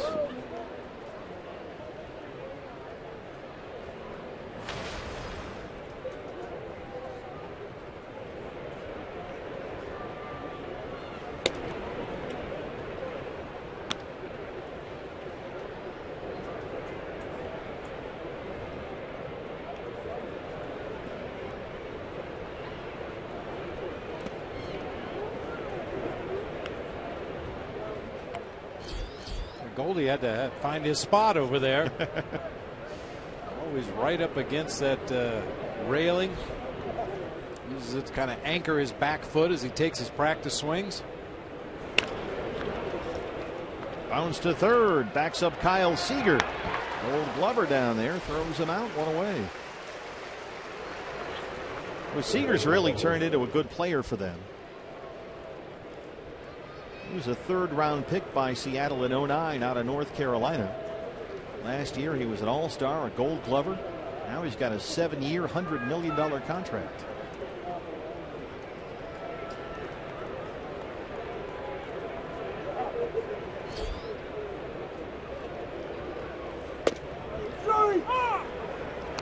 Chaz Roberts air conditioning, cool play of the game. Goldie in the first, is 22nd of the year. 6th in the first inning of a ball game. I keep saying it. He'd make a great leadoff hitter. Get him up there in the first inning. First batter of the game. Pitcher's got a little nerves out there. Goldie's number in the first inning. He'd blow him up.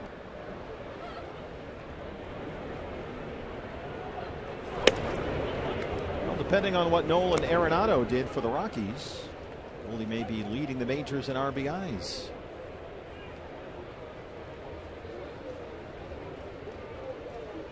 Rockies lost at Wrigley Field. Chris Bryant hit a walk-off homer for the Cubs, and Arenado was 0 for 4.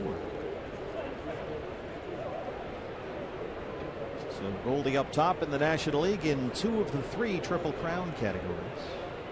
3-1 pitch.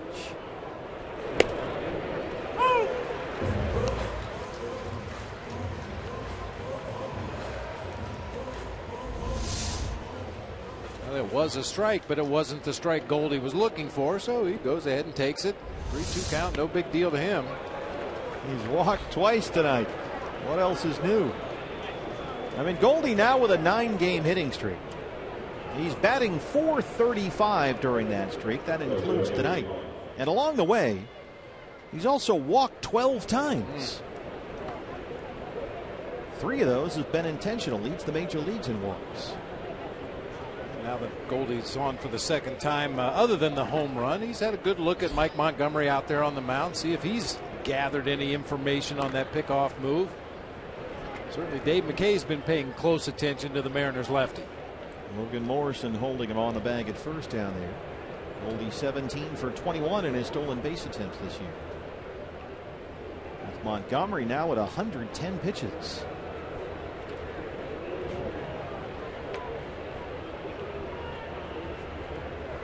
One thing you may have noticed there is Goldie took his lead. A lot of base runners want to turn their head and look back to the base. It doesn't move. It's right where it was when you got to first base. Goldie never looks back to see where the base is. He knows exactly where it is. A.J. Pollock drops down a bunt. And Goldie's foul. Trying to take advantage of that thick infield grass here at Safeco Field, but it stayed on that dirt. Pale told us about this before the ball game. The grass here in this ballpark a lot thicker than what the Diamondbacks are used to. Of course, Chase Field, Dodger Stadium, a lot of those NL West ballparks, it's like a concrete putting green. Not here. What better time to break out that bunt for a base hit? The Diamondbacks lead the National League with 21 bunt base hits this season.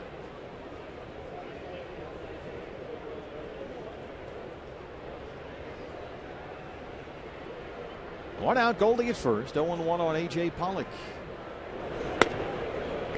You'd have to let this grass grow for about a month to equal the grass they used to have at Wrigley Field back in my playing days, when they had Larry Boa at shortstop at the very tail end of his playing career and Ron Say playing on one leg at third base.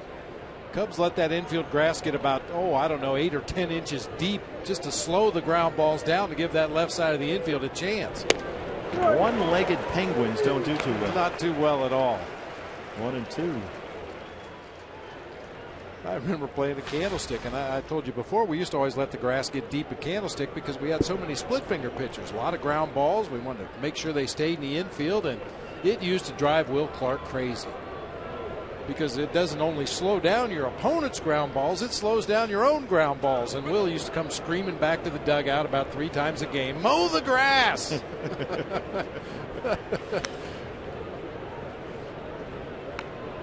It's one of the few things that ever bothered Will Clark offensively. God, one of the sweetest swings of all time. Just beautiful. Work of art. Yeah, I was just going to say that. A work of art. I mean, that's a textbook picture of a left-hand swing. Will to thrill. 2-2 to Pollock. Goldie back at the bag at first. They're keeping him close down there. Well, how about this, partner? Including tonight, Goldie has walked at least once in the last 8 ball games, a total of 12, and he hasn't scored. Yeah, that hurts. Yeah, it does. That hurts.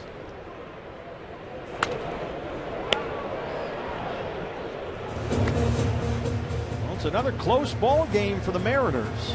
They play a lot of close games. Seattle this year has had 58 games decided by 2 or fewer runs. That's the most of the major leagues. And with their shaky bullpen, it's a big reason why they're 7 under 500. 9.5 back of the Angels American League West League. AJ drives this one out to Gutierrez, and he runs it down on the track. Goldie scampers back to the bag at first. A nice running catch there by Franklin Gutierrez. Boy, he made up a lot of ground there. I didn't think he was going to get to that ball. AJ hit it a lot harder than it looked like off the bat, but Gutierrez, just as he gets onto the warning track, able to reach out and take extra bases away from Goldie. Well, he was at one point in his career, Franklin Gutierrez, a Gold Glove center fielder in this ballpark, and now playing left as part of the left-right platoon with Dustin Ackley. Montgomery done after 116 pitches. D-backs lead at 3-2, but hold the phone. Here comes Fernando Rodney. This is a good thing.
And here's Fernando Rodney with a crooked hat and the whole thing. His 43rd appearance, the ERA near 6.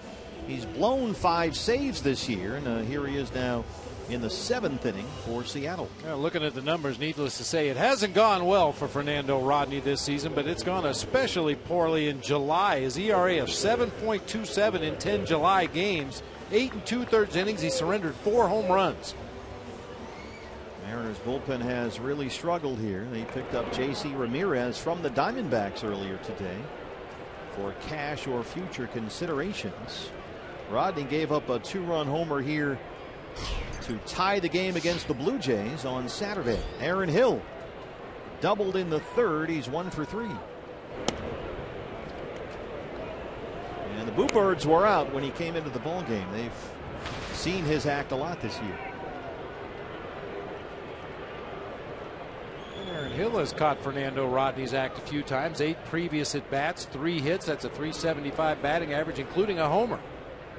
Still throws hard in there at 94. 1-1. Yeah, he's the guy that you might remember did the arrow thing. Every time he closed out a save, he'd shoot an imaginary arrow up into the air. Well, shot himself in the foot.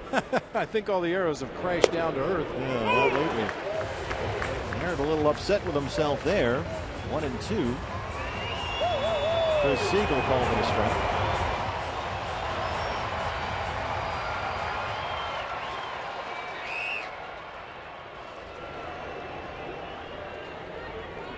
Goldie at first, 2 down. There he goes. Aaron Hill, Robbie Cano right at him. Recovers, knocks it down, and throws him out.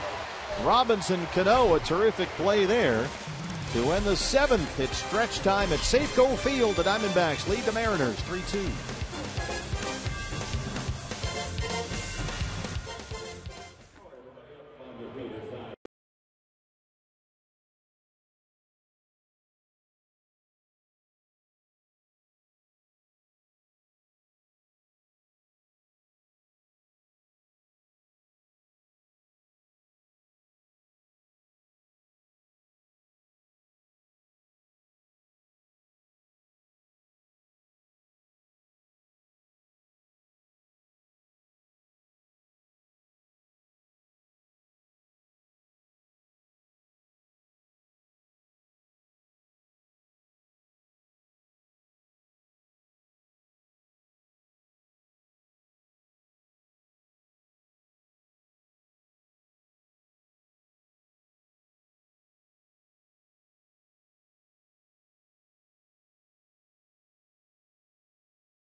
Teams tomorrow night for you here on Fox Sports Arizona. Zach Godley makes his 2nd big league start after his spectacular debut on Thursday against Milwaukee. Hisashi Iwakuma for the Mariners. Diamondback Live pregame show at 6:30 on Fox Sports Arizona. 7:10 first pitch. Robbie Ray back out there for the 7th. Logan Morrison leads it off. This is inside. It's 1-0. Lomo an RBI single his last time up. 1 for 2. And he does not hit lefties. A 170 hitter versus left-hand pitching this year. All 12 of his homers have come against righties. A weak ground ball to Goldie. Has to get way over there in front of Chris Owings, and Robbie Ray does a good job to get there to cover. And he's got a shoe problem here. He's come unstrapped and untied. Bullpen busy. Andrew Chafin has been throwing for a while now. The left-hander, Randall Delgado, the righty. That was a lengthy at bat for Logan Morrison. He saw 2 pitches. Flied out to second base on the first pitch back in the 2nd inning. He did single and drive in a run in the 5th on the first pitch, and that time he saw 2 deliveries from Robbie Ray before grounding out to Goldie. Mike Zunino, the catcher, 0 for 2.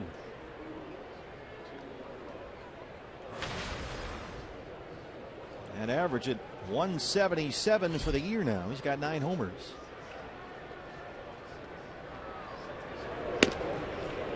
Zunino has had some brutal stretches for Seattle this year, despite being essentially their everyday catcher. He hit 129 in April, hit a $130 in June. He's played more games of catcher this year than anybody in Major League Baseball. This is 91st game.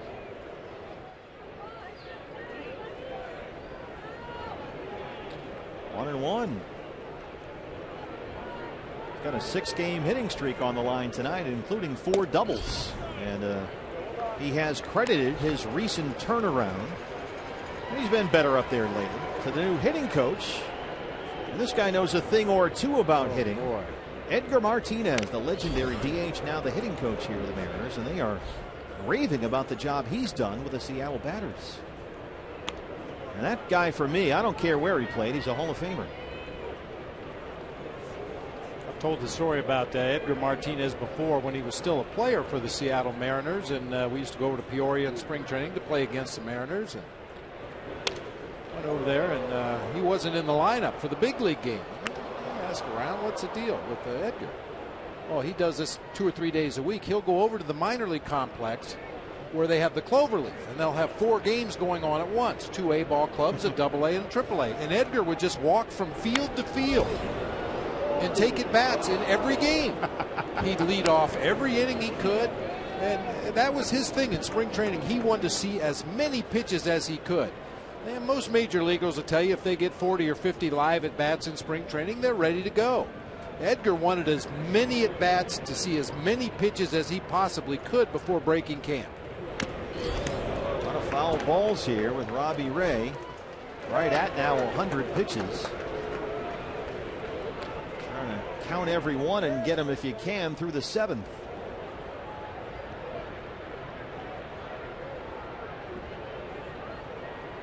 On 100 pitches, 66 strikes. And Zunino giving him a battle here.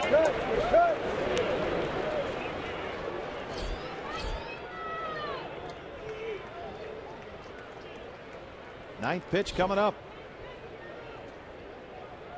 Edgar Martinez had over 2,200 career hits. A lifetime .312 hitter in 18 major league seasons. There's a ball at 96 up, but it's full 3-2.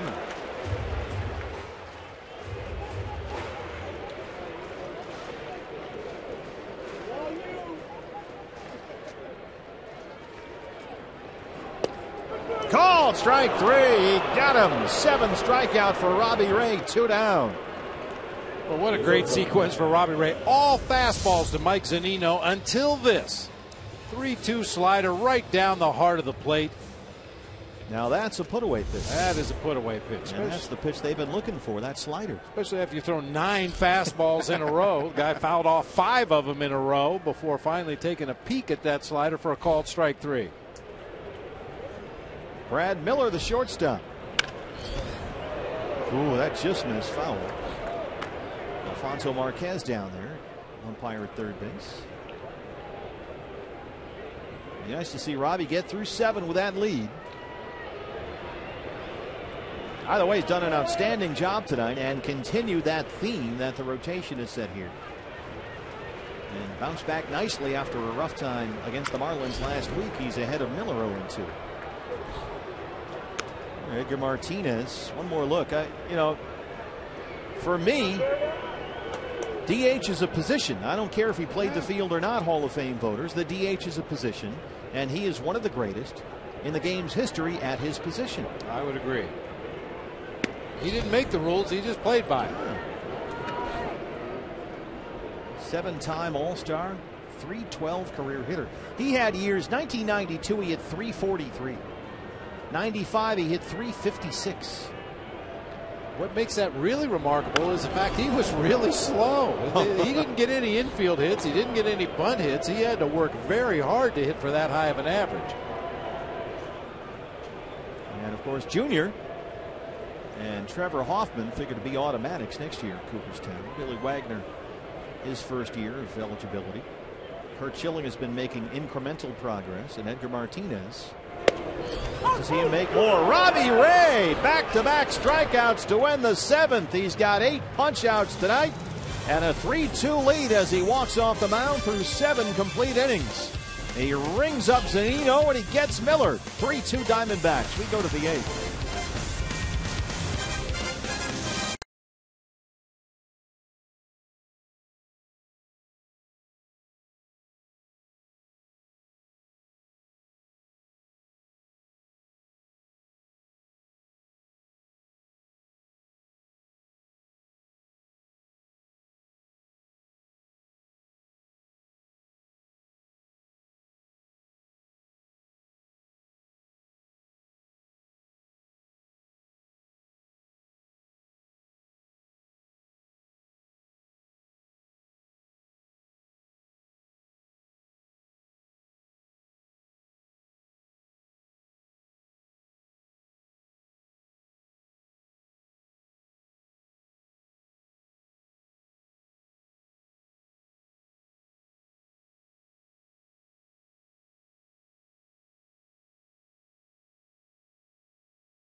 The Cox Gigalife high-speed highlights. Home runs from Paul Goldschmidt and Wellington Castillo. A tremendous catch out there in left field by Ender Inciarte. Robbie Ray has been really good here. 7 innings, and now we're in the 8th.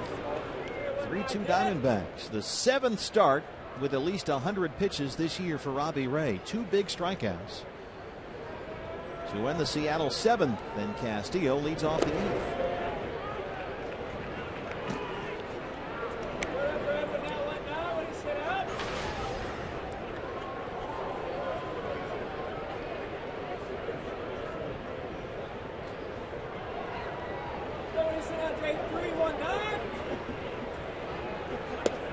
Fernando Rodney back out there after he got Aaron Hill to ground out to end the 7th. And he's behind on the leadoff man in the 8th, 3-0.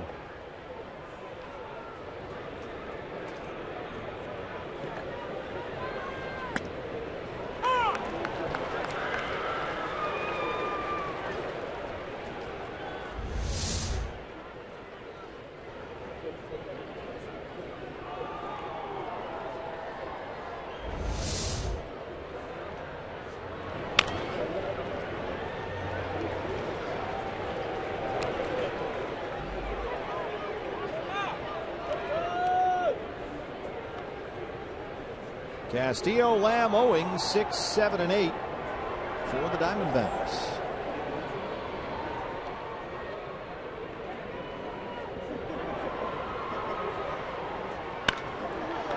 Kyle Seager right to him, 1 down. Hang with him, Willie. That was smashed to third. Let's take a look at our State Farm report of the game.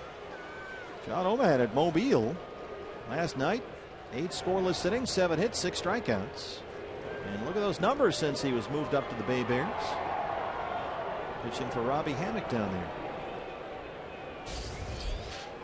Jake Lamb, the Seattle native, has walked twice and struck out. He's 0 for 1.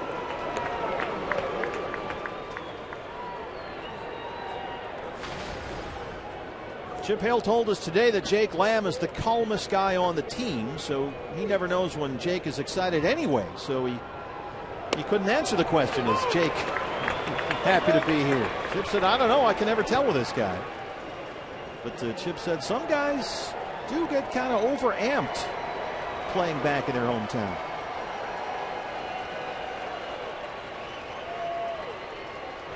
But Jake is a pretty cool customer. Chip said that when he was playing for Tom Kelly on the Twins, every time they went back to Oakland, where Chip grew up, Kelly would never put him in the lineup. He said, I know you'll be too pumped up. I'm not putting you in there. A hard-line stance. Come on, Tom. Yeah, no, TK didn't want any part of it. Lamb lifts this one high in the air, right center field. Austin Jackson has it shy of the warning track, 2 down. Well, let's see how Leo Gilmartin did in the absence of Jeff Munn. It's time for our AZ Data Strong fan, a look at Leo's choice. And we have JJ standing by just in case this is a stinker from Leo. Yeah, I'm not optimistic. Confidence is low. To paraphrase Ralph Kelso. Oh, now. Leo, what do you expect? Leo I mean, see, knows. this is why. Yeah. Yeah. Get the right-hander up. JJ just got double duty for the rest of this series. Oh, Leo. Star Wars characters do not sway the Brenly committee in the least. Here's Chris Owings. That brought to you by T-Mobile. So a tweet to JJ Puts. There's JJ. Look at Leo. He looks confused back there, Leo, doesn't he? AZ Data Strong Fan. The hashtag AZ Data Strong Fan on the Twitter to have your photo shown. If JJ Puts selects it on our Diamondback broadcast. Robbie Cano. Owens grounds out, so Rodney's retired all 4 he's faced here. We go to the bottom of the 8th. Diamondbacks have a 1-run lead.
You look at our Geico this day in Major League Baseball history, July 27th, 1978. Our old buddy Dwayne Kuiper becomes one of 3 Major League players to ever hit 2 bases-loaded triples in one game. Smoothie. Now, you told me he gave himself that nickname, right? It fit, though. Sometimes guys give themselves a nickname, and you go, yeah, that works. It's kind of like Sting. I mean, Gordon Sumner, hey, I'm going to call myself Sting. It sticks. It worked. Randall Delgado, his 41st appearance, a 2.85 ERA. This is where it gets a little tricky here because you've got right, left. Austin Jackson, the leadoff man, top of the order here. And then Seager, the lefty. Cruz, the righty. Cano, the lefty. So we'll see how Chip Hale wants to play it here. Remember, working now with a 7-man bullpen after Jared Saltalamacchia was activated from the DL. Dominic Leone sent to Double-A Mobile. Jackson 0 for 2. He has struck out twice and walked.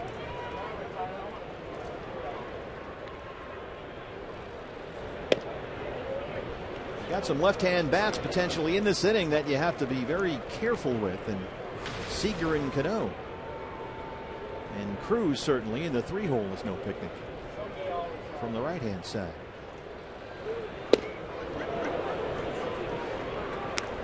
We can tell you that Fox Sports' Ken Rosenthal is reporting right now that Colorado has traded Troy Tulowitzki to the Toronto Blue Jays. Oh. That from Ken Rosenthal of Fox Sports. Tulo to Toronto. And he's got about $100 million left on his deal. Blue Jays have the money. And they have very high expectations after all the moves they've made lately, and nothing to show for it. Randall Delgado with a terrific start to this inning. He strikes out Jackson. 3rd time tonight that Jackson's punched out. 1 down in the 8th.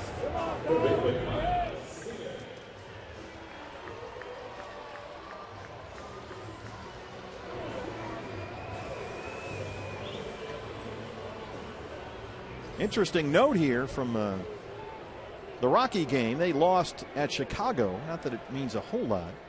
Chris Bryant hit a walk-off homer for the Cubs. Tulo did not play the bottom of the 9th inning. Descalso came in for the Rockies and played the bottom of the 9th at shortstop, if that means anything. But it seems a little more than coincidence that that happened, and now we've got the report from Ken Rosenthal that Tulo is on his way to the Blue Jays. Seager 0 for 3.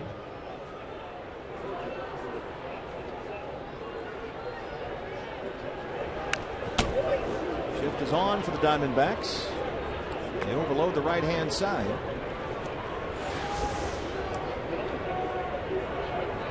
They did not overswitch with left-hander Robbie Ray on the mound pitching to Kyle Seager. With the right-hander out there, they do play the exaggerated pull shift. Once again, this is based on all kinds of spray charts and past history of Kyle Seager against righties, against lefties, and the Diamondbacks have determined that the best plan of attack is to overload that right side when Kyle Seager is facing a righty. Dr. Ed Lewis coordinating most of that with the new analytics department. Broken bat, fly ball to left in Ciarte. 2 down. So he hits away from the shift, but right 2-ender. 2 outs for Cruz. You know, partner, we even keep track of the shifts now in baseball, which is appropriate since so many teams are doing it. But just to give you an idea of how it has evolved, you go back to 2010, there were 2,464 shifts. It dropped down a little bit to 2,300 and some change in 2011. Then it jumped up to 4,500 in 2012, 8,100 in 2013, over 13,000 shifts last year, and Major League Baseball will pass that number sometime this week. There's Andy Green, who coordinates the shifting and puts the plans into effect. When he's not out there coaching third, the Diamondbacks are up. When they're in the field, he moves the guys around. 0-2 on Cruz. Now you got to be careful here. He's got tremendous power. Led the majors in home runs last year, but that was Baltimore in a great hitter's park. He's in a different environment now in Seattle. And just 6 of his 25 home runs this year have come here at Safeco Field.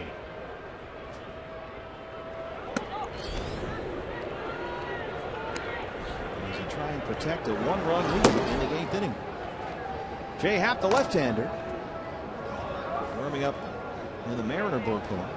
Carson Smith, the righty. That's in the seats and out of play. Now, this guy's put up some tremendous numbers the last 3 years. I mean, you know what you're getting when you went out and get Nelson Cruz. They gave him a 4-year, $57 million deal in December.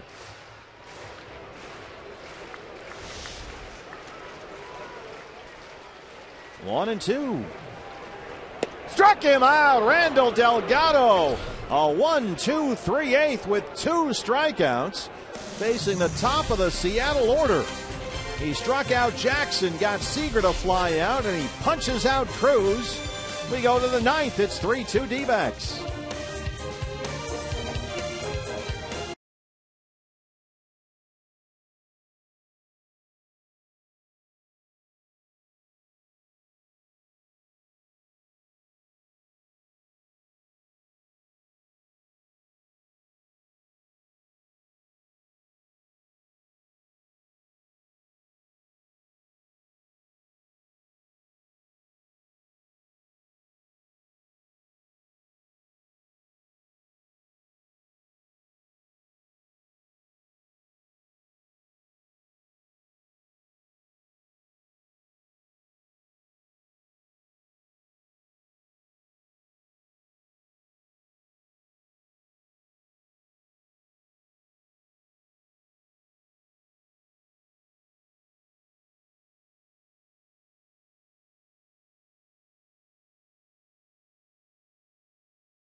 Federal Credit Union Power Player of the Game, Robbie Ray. He did it, Bob. He continued the momentum through this Diamondback rotation. Yeah, he really did. I mean, there were a couple of instances in the ball game it looked like he was about to fall off the wrong side of the mountain, but righted himself. That slider got better and better as the game went on.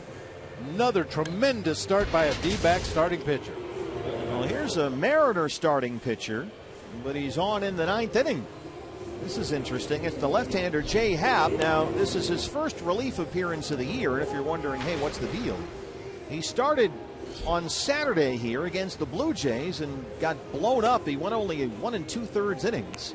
He walked 4, gave up 3 runs all earned, and threw only 52 pitches. So I guess Lloyd McClendon figures he's still got some bullets in there, and why not use him here? Yeah, and if I'm not mistaken, this would be his side throw day if he were still in the rotation. So taking advantage of a somewhat healthy arm, even though he did start a couple of days ago, only 52 pitches.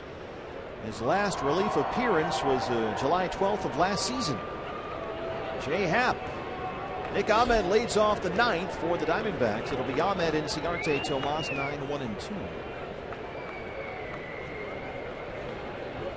Diamondbacks have been out hit 6-5, but they lead it 3-2. Homers by Goldie and Castillo.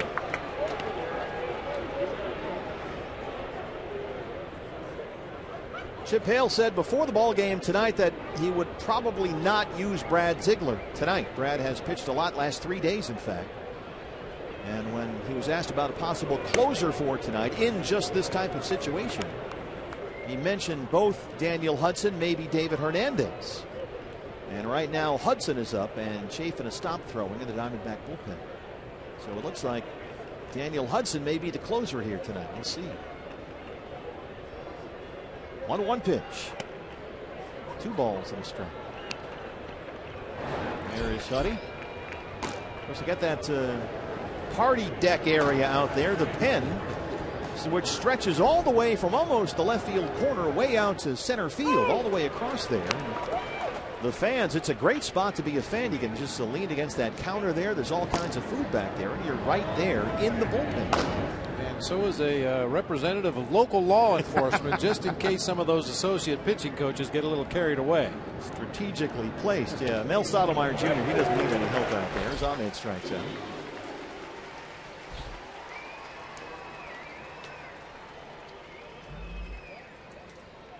So a good start for Jay Happ. Here comes Ender Inciarte. Lloyd McClendon just trying to find something in this bullpen that works. And so he's gone off the menu here tonight. Now, this is something you can do. I mean, obviously, you'd like to believe that your starters go deeper in the ballgame than Happ did on Saturday. But when you only have a 7-man bullpen and those guys are getting a little taxed down there, if you do have a guy in your rotation that gives you a short start like Happ did, you plug him right in on his throw day out there in the bullpen, and he's a usable piece out of the pen. Well, he finally gets in there against a lefty, and he's behind 2-0.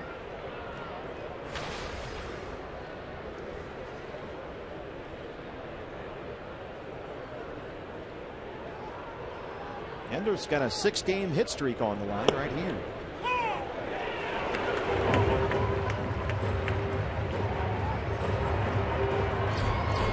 Daniel Hudson does have a save this year. They've kind of ham and egged it back there. Addison Reed in the minor leagues. 2-2 now.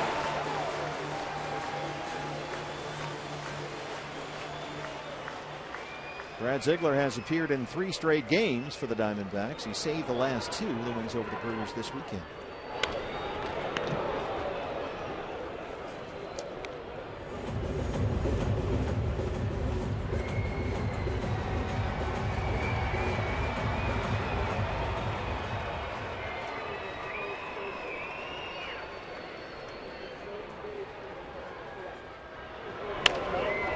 Slaps it the other way. Miller at short. Boy, he gets rid of it in a hurry down there. 2 down. Hey, fans, follow the Diamondbacks wherever you are with MLB.com at Bat. It's the #1 app for live baseball. At Bat is up to the moment at any moment with in-game highlights, live look-ins, replay reviews, radio broadcast, statcast, and more. Get MLB.com at Bat for your smartphone or tablet.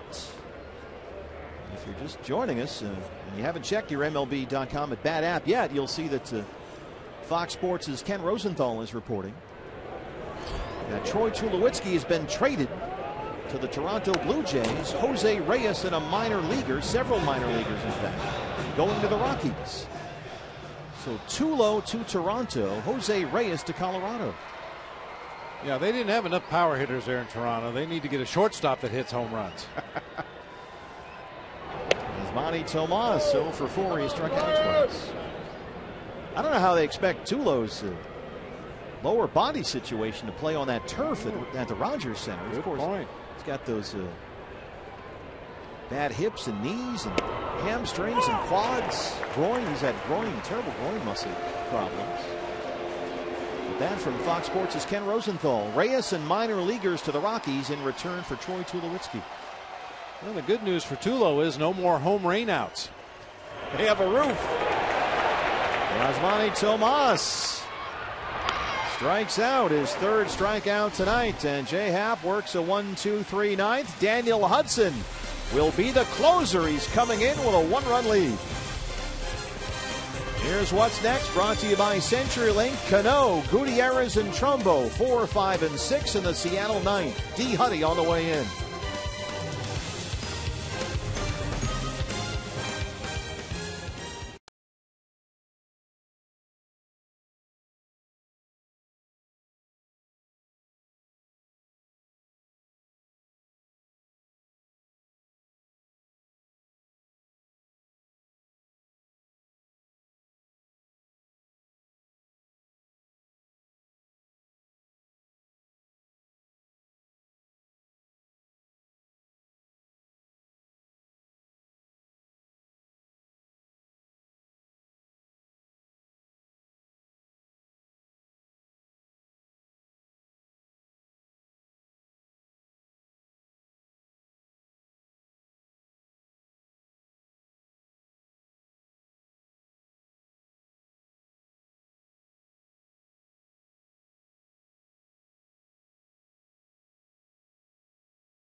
7th at San Francisco. He saved a 4-0 Diamondback win, worked 1 inning, did not give up a hit, had a walk and a strikeout, and now he's on here in the 9th in Seattle.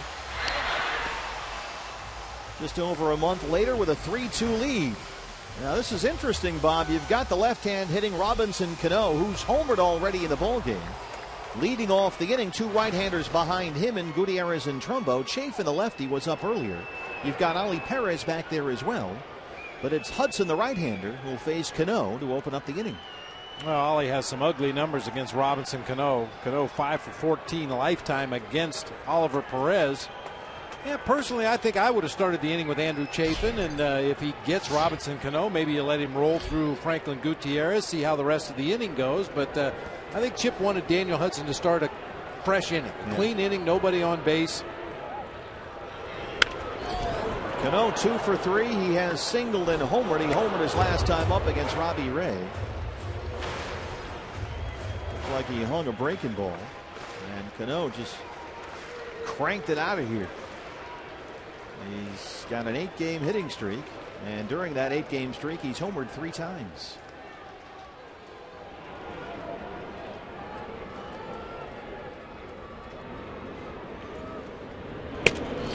One and one, misses at 98. This was the Cano home run with 2 outs in the 6th.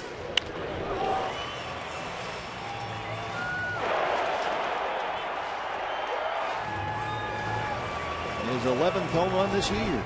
Sometimes you watch a guy swing at a ball and you think, no way that can leave the ballpark. And that one got out of here by a wide margin. There was no doubt about that one. I think he was just fully extended. Got some backspin on that ball. It really carried a long way. I think a Kirk Gibson's home run against Dennis Eckersley. You know, it was an ugly looking swing, but he got the barrel on it and had full extension at the point of contact. Another 98 from Hudson, misses. Here's a look. This was the home run. Well, Bryce Harper of the Nationals, we'll see him later on this trip. He was interviewed earlier this month, and he said he had a coach who always told him, be as sexy as you can be in the batter's box. And Harper said that there's nobody as sexy as Robbie Cano in the batter's box. Not looking too sexy there, though. And Harper said this guy has just one of the smoothest, best swings he's ever seen.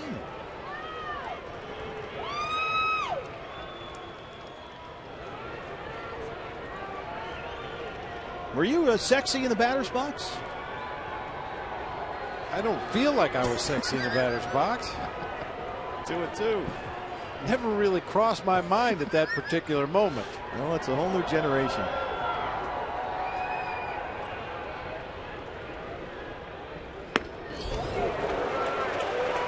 Missed upstairs, and it's full 3-2.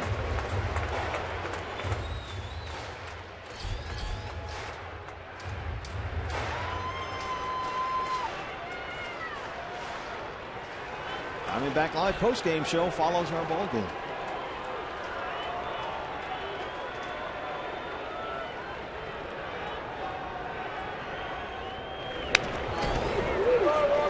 Huddy's bringing the heat tonight. Consistent 97-98. That phrase you hear pitchers and pitching coaches use all the time. The ball's coming out of his hand nicely. I think you can say that for Daniel Hudson tonight. Just exploding out of his hand.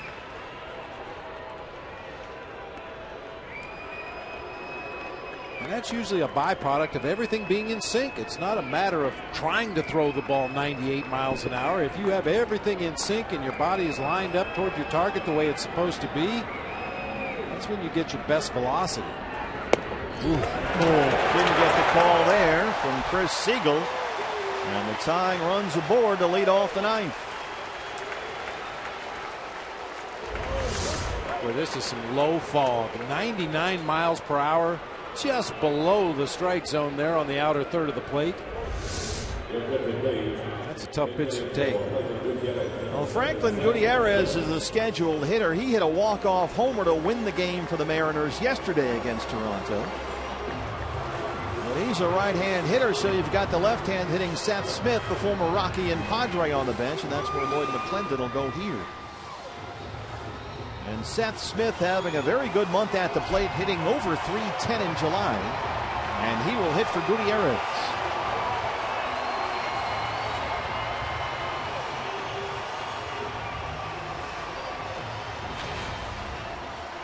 .266 and 8 home runs. 4 for 10 as a pinch hitter this season, including a home run.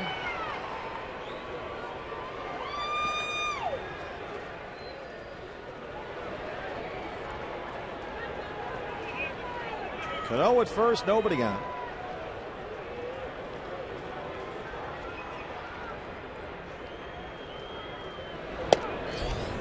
98 is in there for strike one. Another illustration of the difference in the league. Seth Smith with 10 pinch hit at bats this season leads the Mariners. The Diamondbacks have 7 guys that are over double digits in pinch hit appearances.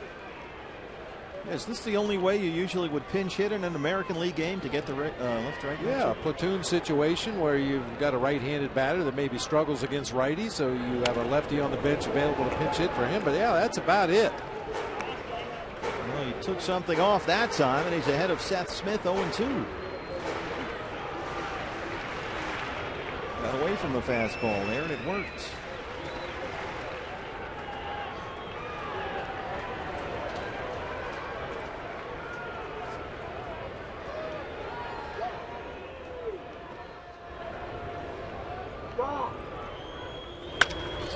Off the mound, Ahmed turns to Nick Ahmed. A beautiful double play. It hit hard off that mound and kicked right to him.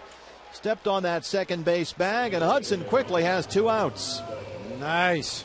I like the fact Nick Ahmed took this himself. Ball was hit extremely hard. He knew he had time. Why risk a relay? Why risk Chris Owings having to get the ball in and out of his glove and avoid the sliding runner? Nick Ahmed just takes it himself, much like Goldie does all the time over there at first base. Well, not sure if this is coincidence or irony, but Mark Trumbo will be the hitter here. Bottom 9, 3-2 ball game, 2 outs.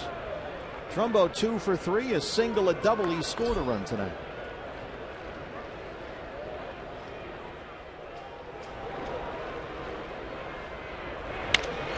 Drives it to left center. Inciarte won't get there.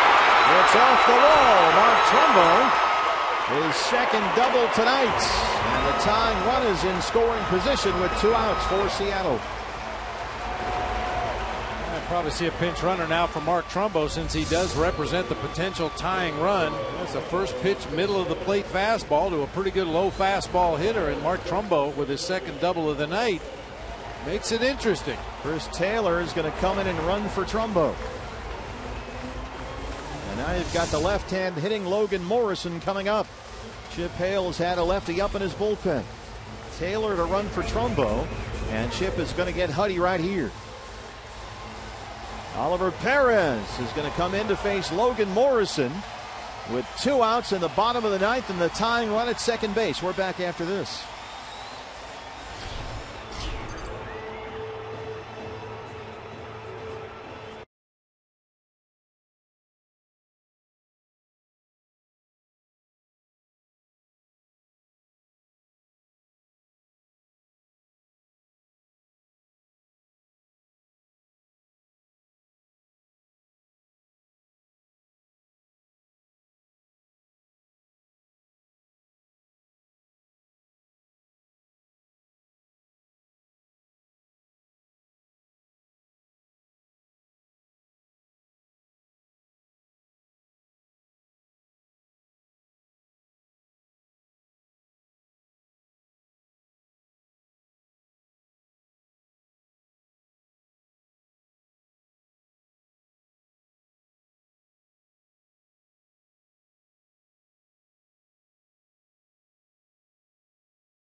lately. He'll need to get one more here with the left-hand hitting Logan Morrison coming up.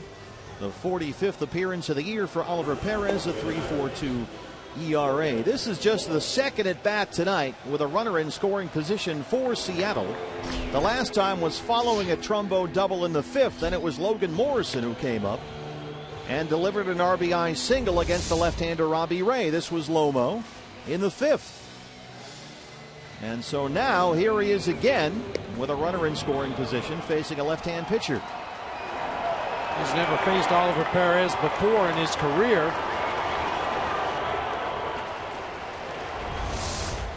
Watch that first pitch. He loves to hack at the first pitch. He saw one pitch in his first at bat, one pitch in his second at bat, two pitches in his third at bat as Oliver Perez has 2 career saves, both as a member of the Mariners. Yeah, this is where he really turned his career around and became a very good reliever, Oliver Perez, after he had been a starter with the Mets. Morrison, that RBI single is only hit. He's 1 for 3. Taylor running for Trumbo at second, 2 outs. He's the tying run.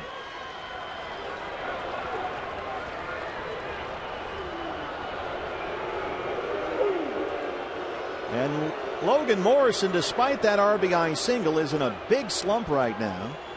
He's got 7 hits in his last 57 at bats.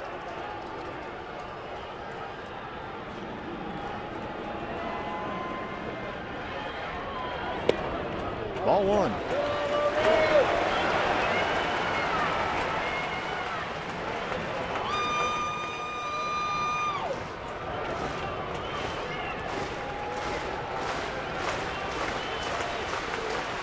This figures to be Ollie's only hitter. Mike Zunino, the righty, is on deck. David Hernandez warming up in the Diamondback bullpen.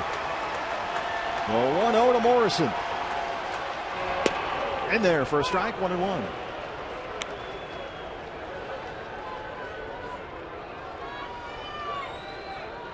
Morrison, a 170 hitter this year versus left-hand pitching.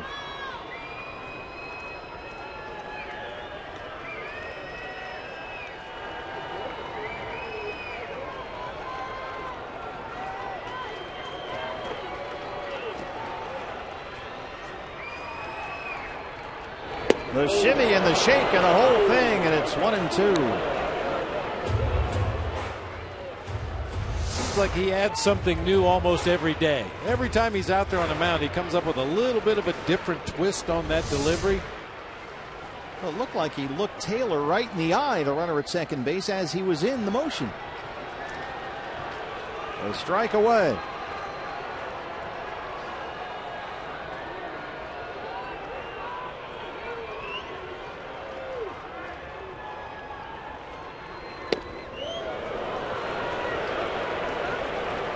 Nothing from Alfonso Marquez. It's 2-2.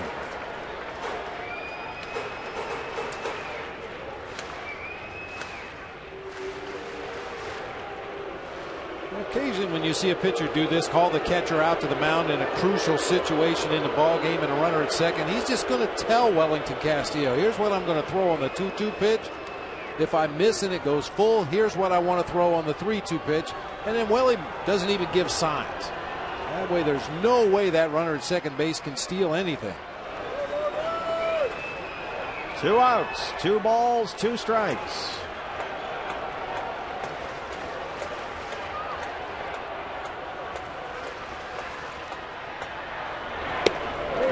It's full.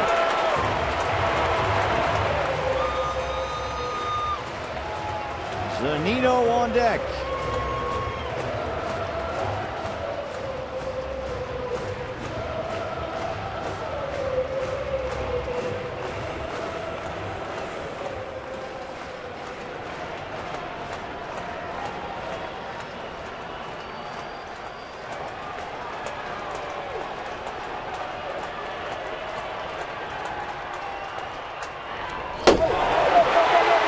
Four behind Castillo. Taylor's in at third, and he's going to stop there.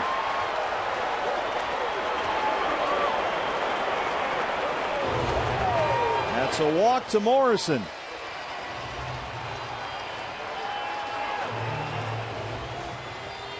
Oh, what in the world happened there? It looked like he threw that ball right through Wellington Castillo.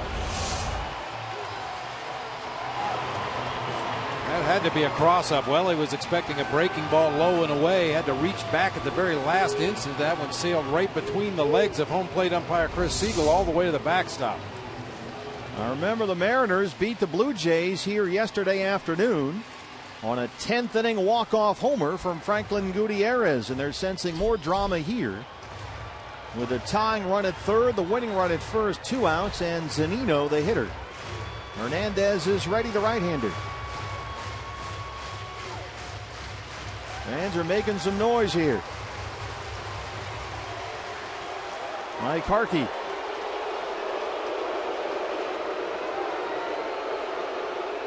Just took the air right out of the balloon. The fans are not happy.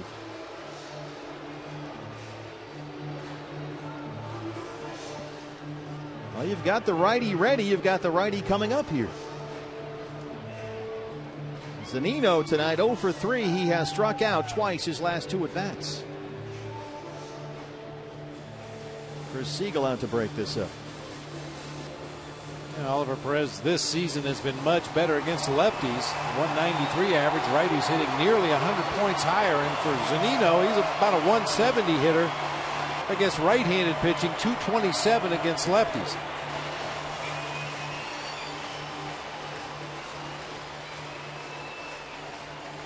Zunino has a 6-game hitting streak, but he's 0 for 3. I was just about to say, it kind of makes you wonder why David Hernandez is up if you're not going to bring him into the ballgame in this situation, unless you're starting to get concerned about possible extra innings and having enough arms left. 2 on, 2 out.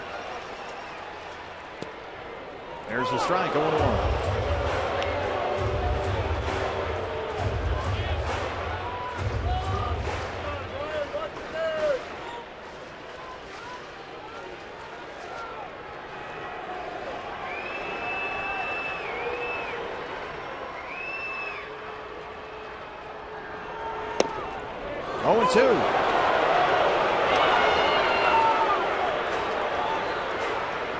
Spotting the ball really well here.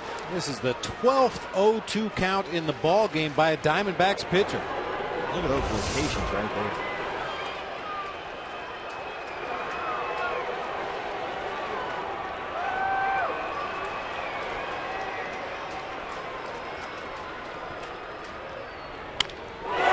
Base hit.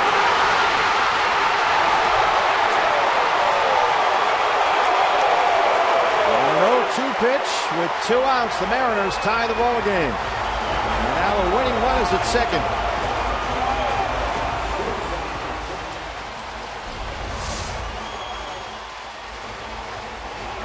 Too good of a pitch on an 0-2 count. Caught way too much of the plate right there. Zunino in full defensive mode up there at the plate. Pretty good chance anything in the strike zone is going to be put into play, but that time Ollie left the slider up and out over the plate. Now the left-hand hitting Brad Miller steps in. Logan Morrison is the winning run at second. He is a very slow base runner. And keep in mind, they already pinch ran for Trumbo earlier in the ball game. Here's strike 1 to Miller. He's 0 for 3. Struck out his last 2 at-bats.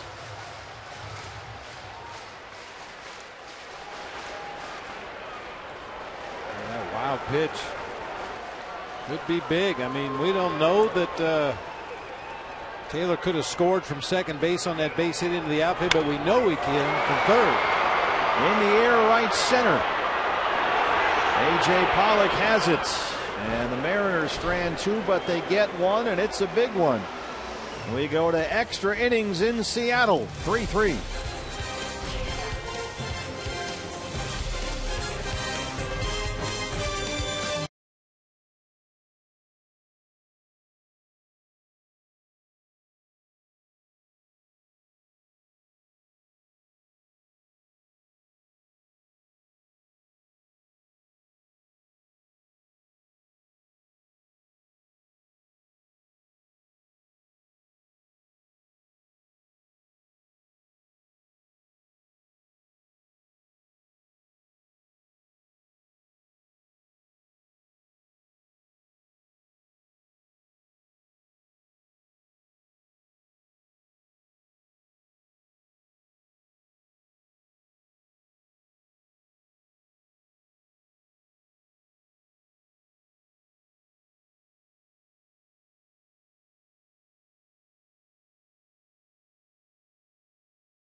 By Jack Link's Beef Jerky all season long. Jack Link's Beef Jerky. Feed your wild side. Feed it. 10th inning we go. And the firm of Smith & Smith in the ball game for Seattle. Seth Smith, who hit for Franklin Gutierrez in that 9th inning, stays in the game. He takes over for Gutierrez in left. And the new pitcher for Seattle, it's the right-hander Carson Smith, a 2.21 ERA in 43 appearances. Yeah, real unorthodox low three-quarters delivery from Carson Smith. Has a real good slider, keeps the ball down for the most part. He's taken over the closer's role with Fernando Rodney struggling the way he has recently. Well, it was a tough inning for the Diamondback bullpen. Some interesting matchups there, and it didn't work out for Arizona. So here we are in the 10th. And Goldie will lead it off. He has homered and walked twice. He's 1 for 2.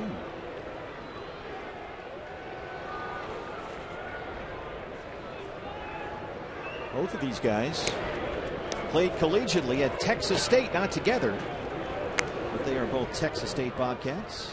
Carson Smith and Paul Goldschmidt.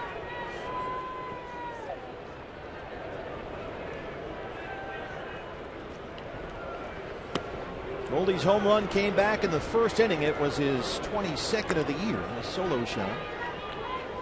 Way out to left.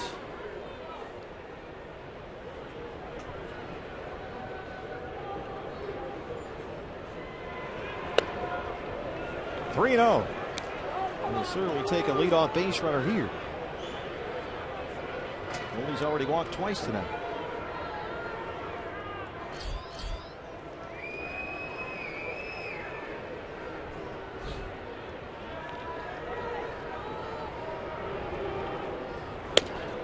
Leadoff man aboard, ball 4.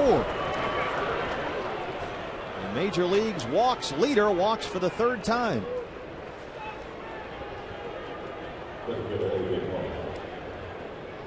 Goldie's got to be more careful about hitting those first at bat home runs in a series. It just scares the living daylights out of the opposing manager, and they just refuse to pitch to him the rest of the series. Any chance you want to get him started here? Well, as always, I'll defer to Dave McKay. He's the guy that's been checking the video on all these pitchers on the Mariners staff. Don't know how much he's seen of Carson Smith, but if there's something there, I expect Goldie to go. AJ 0 for 4. And Carson Smith has yet to throw a strike. Yeah, I was just going to say that. You wait till he throws at least 1 strike. He may walk the bases loaded here if you let him.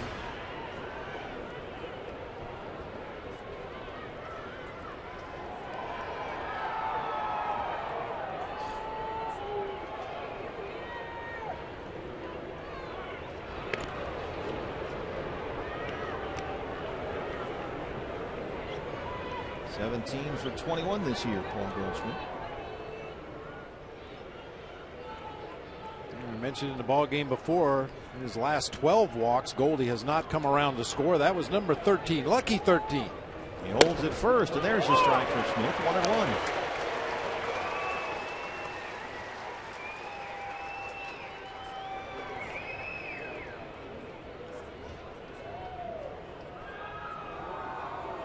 That's pretty clutch. About 360 in extra innings this year. A ball and a strike.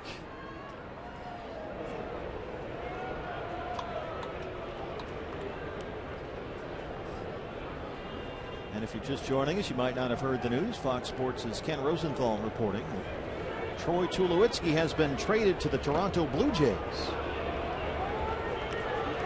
Tulo on his way to Toronto. Jose Reyes and several minor leaguers going to Colorado in exchange.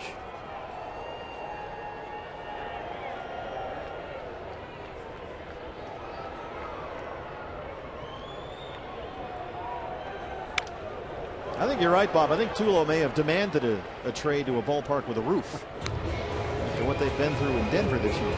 Starting to grow gills. I don't even know if they have a tarp in Toronto. We don't have to worry about that. Trade deadline is coming up on Friday. Diamondbacks today traded reliever J.C. Ramirez to these Mariners for future considerations. 1-2 to Pollock.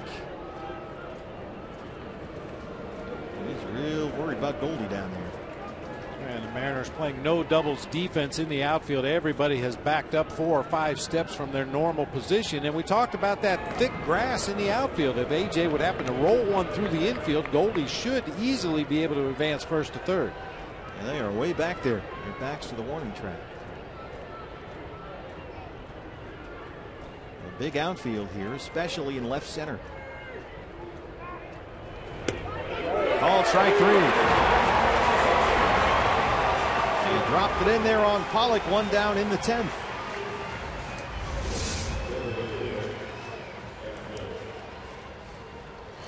That is about as center cut as a slider could possibly be, right in the middle of the plate. The DH tonight is Aaron Hill. He doubled in the 3rd, 1 for 4.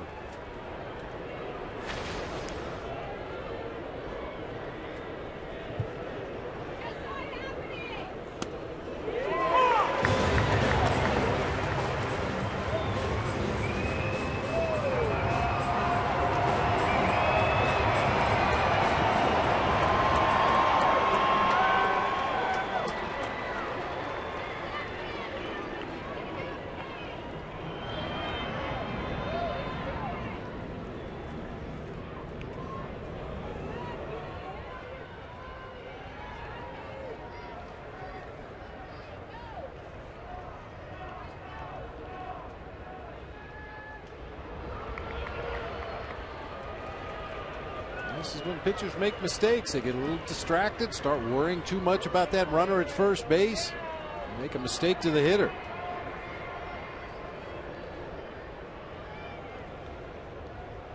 Goldie holds it first. That gets behind Zunino. Smith really uncorked one there. And Goldie moves up 90 feet. That was a wild pitch ×2. Yeah. Think about that low 3/4 nearly sidearm delivery. When you miss your spot, you tend to miss it badly.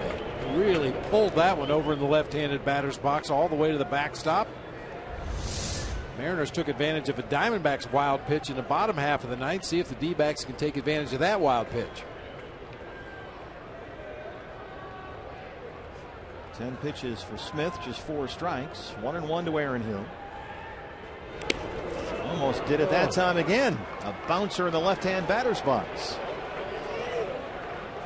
And that's going to bring the pitching coach out here very quickly. Rick Waits out to the mound. He does not like what he's seeing. Stop throwing wild pitches. Got a smile on his face.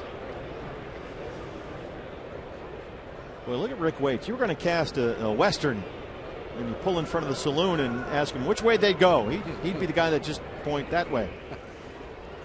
They went that way. Got that old-timey mustache going.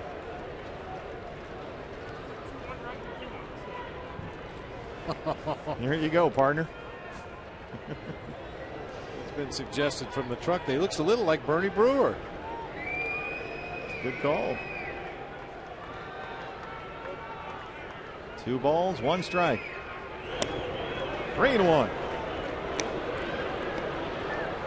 The way he's going, you wait around long enough, he might just come unglued on you.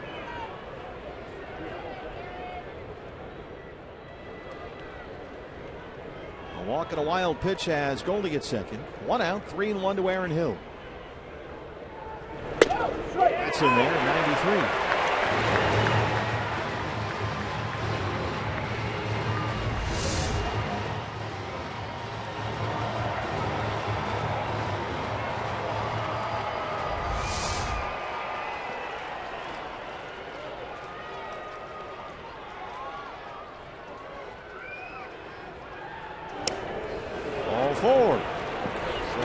In the inning.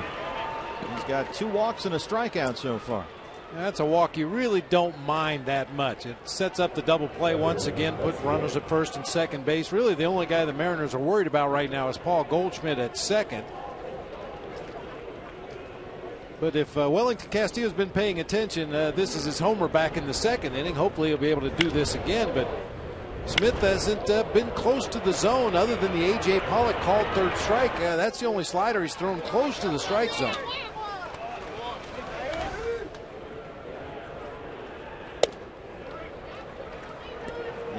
does not have it out there tonight. Diamondbacks trying to make it work in their favor.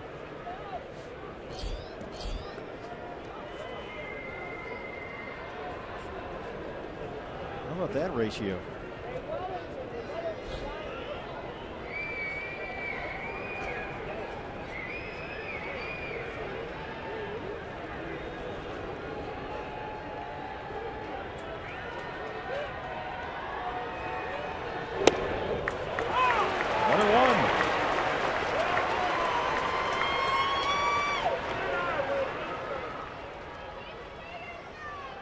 Mariners bullpen will get busy. Old friend Vidal Nuno warming up for Seattle.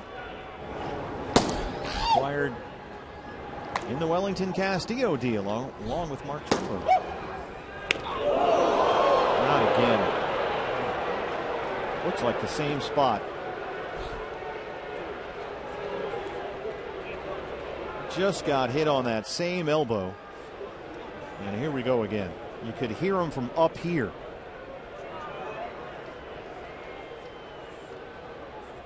Ryan DePanfilo, the assistant trainer out there, right on that left elbow. You can hear Wellington Castillo.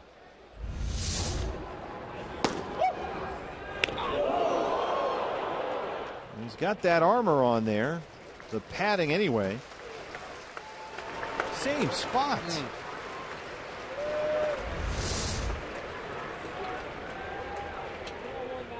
94-mile-an-hour fastball. Castillo hit by a pitch in his first at bat of the ball game on Saturday. Taylor Youngman, the Brewers pitcher, got him, and now it's Smith. This was Saturday. Lloyd McClendon does not like what he sees, and we're going to get a look at El Nuno here in the 10th. They'll bring in the lefty to face Jake Lamb as they attend to Wellington Castillo. Smith exits, and here comes El Nuno, which of course is Spanish for the Nuno.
Ness, now a Mariner, on for the 17th time this year, and he's pitched very well for Seattle, a 1.86 ERA, and he's in a real jam here. Diamondbacks have the bases loaded. Paul Goldschmidt is the runner at third. Aaron Hill at second, and Wellington Castillo is at first. Diamondbacks, the last 8 times they've had the bases loaded, have scored only 1 run, and that was earlier in this ball game, the Miller error in the second. Jake Lamb looks at strike one. Lamb is 0 for 2. He has walked twice and scored a run.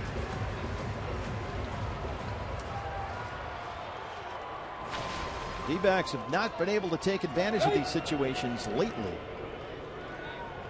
Got to get at least 1 home right here. 1-1 now.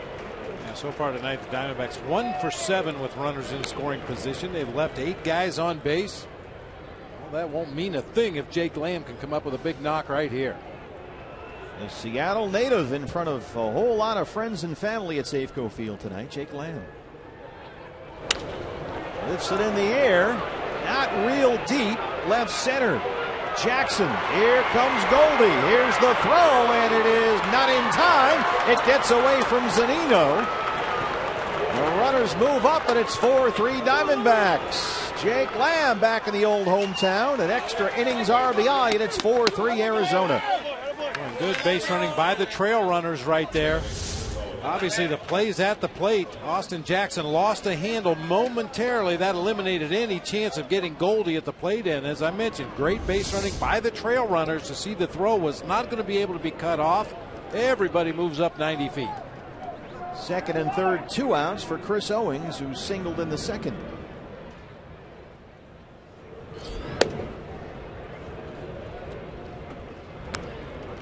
Aaron Hill is at third, Castillo at second base. CO 1 for 4. Finally, a Paul Goldschmidt walk turns into a run. He led off the inning with a walk against Carson Smith. Goldie's third walk tonight. There's a strike, 1-1. 4th 3-walk game of the season for Goldie, the 15th time in his career. Well, remember, CO had a big hit yesterday, that 2-out, 2-run pinch hit double against the Brewers. Andrew Chafin warming up for the Diamondbacks.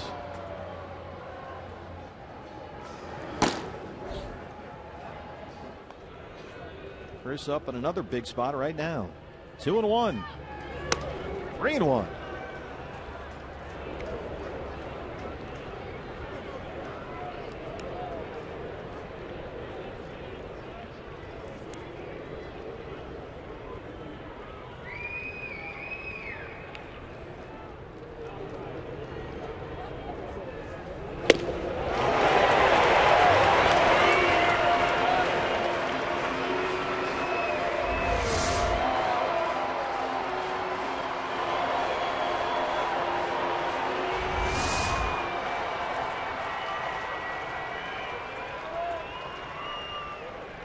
3-2 pitch.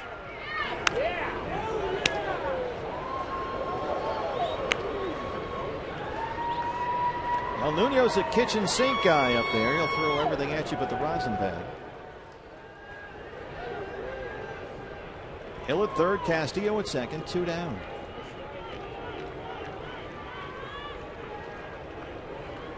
Got him. D-backs strand 2, but they get a big one. And we'll go to the bottom of the 10th. They lead it 4-3.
In the top of the 10th has given the Diamondbacks a 4-3 lead. Now Andrew Chafin is on to try and close it out.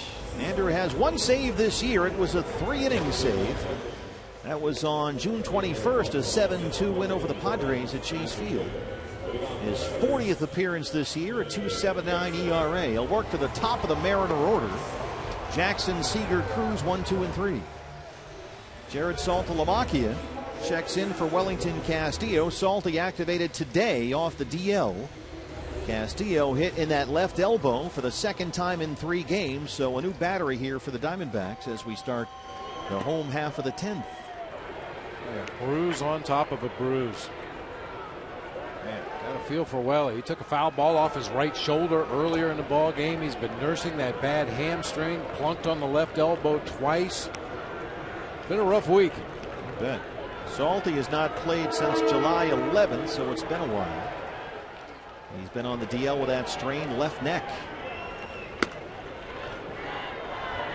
Yeah, we've watched Salty over the last week or so start to ramp up his activities, be more involved in the defensive drills before the ball game, taking batting practice. So here we go one more time. Diamondbacks trying to close out a 1-run lead. And they could not do it in the 9th when they were up 3-2. And here's Chafin in the 10th, up 4-3.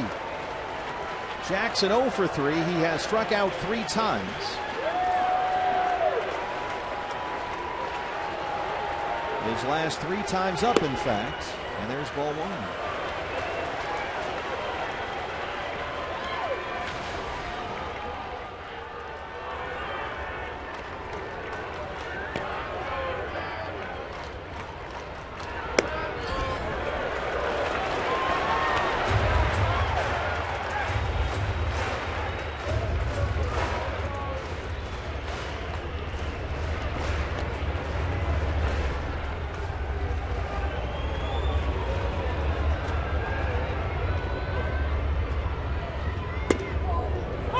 Was in there for a strike. 2-1.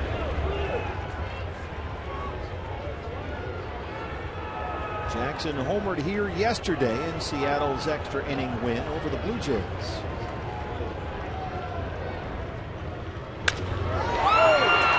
Chris Owings. Nice play by CO right on the edge of that outfield grass. 1 away. Kyle Seager. There's some COD. That ball was hit extremely hard. He went down to a knee, kind of fielded it off to the side, but smothered it. Throws on to first in time to get Jackson. Big first out here in the 10th. Well, Seager, who's hit safely in 6 straight and 15 of his last 16 games, steps in here 0 for 4 tonight.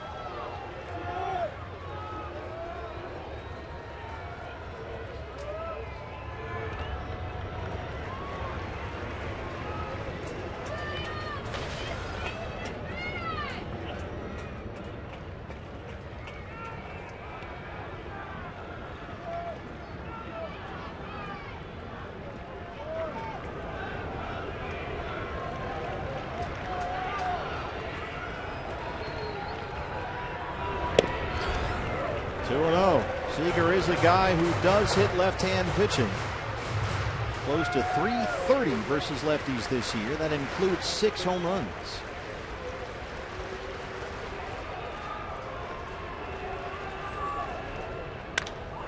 Base hit. That thick grass out there slows it down just enough for Tomas to get to it and holds Seager to a single. So once again, the Mariners have the tying run on base, and the winning run comes up in the form of Nelson Cruz, who led the majors last year in home runs.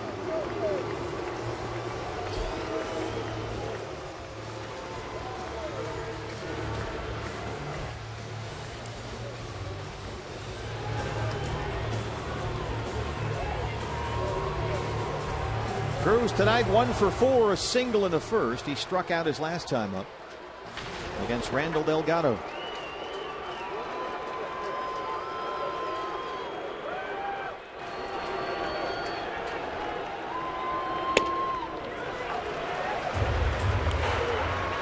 This a little shocking, but Nelson Cruz has only grounded into 1 double play all season. think it's because he's a home run, strikeout, fly ball hitter. Gets a lot of lift when he makes contact.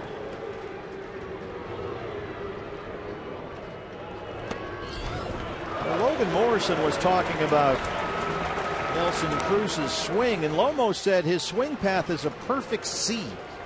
The ball is down, he swings kind of like a C, and he's able to adjust when it's up. But when the ball's down, Lomo says he gets on that plane with it, picks it up, and then just hits it out of here. Hits it up in the air.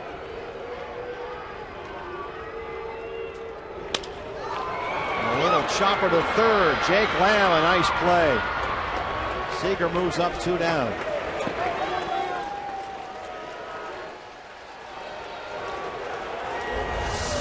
Hit too slowly to turn a double play, but a big out in the inning nonetheless. Jake Lamb with a nice scoop and throw on the move. And you're going to have to get an even bigger one here with a tying run in scoring position. 2 outs. Chip Hale coming out. Robinson Cano will be the hitter.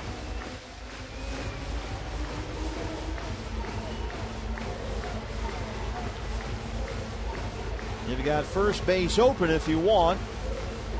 Another lefty behind Cano in Seth Smith. Cano homered back in the 6th inning, his 11th of the year. And that was against another left-hand pitcher, Robbie Ray.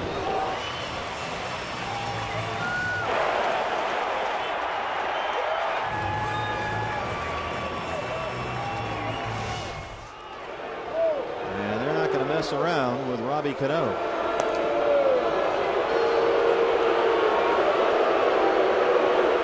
This is an against the book move right here, if you will. The old conventional wisdom was you never put the potential winning run on base intentionally, but I think everybody in that third base dugout is much more comfortable with Andrew Chafin going after Seth Smith rather than Robinson Cano. Well, Cano, with his 2 hits tonight, now on an 8-game hitting streak. He's got 3 homers during that 8-game streak, so why even mess with him? He gets the free pass. Winning runs aboard for Seattle with 2 down, and here's Smith.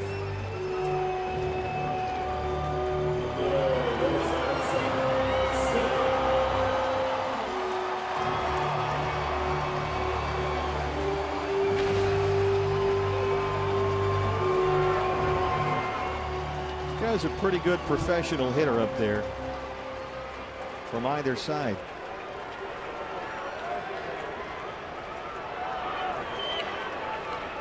Seager is the tying run at second. Cano, the winning run at first.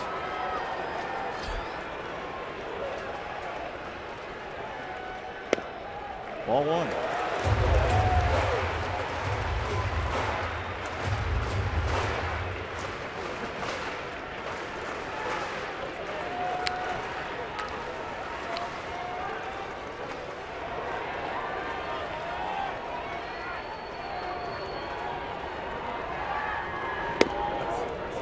For a strike inside. Gets the call from Chris Siegel. It's 1-1.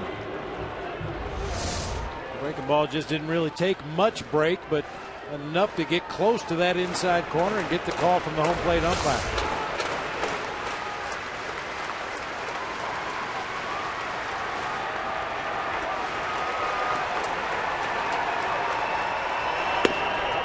One and two. And inside again there. Yeah, better breaking ball that time.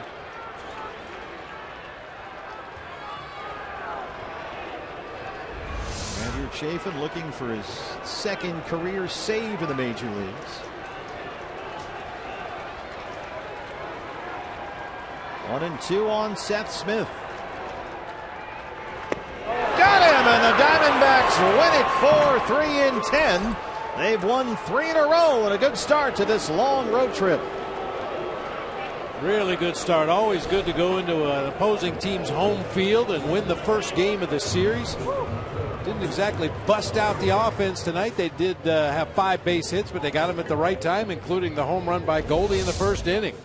All sliders from Andrew Chafin to Seth Smith. The last one down low and a way to put him away. And the hometown hero, Jake Lamb, gets his 4th game-winning RBI this year.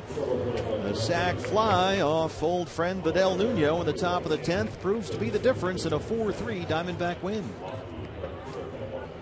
Post-game show is coming up next here on Fox Sports Arizona. Diamondback Live. A good start to this long 10-game road trip here in Seattle.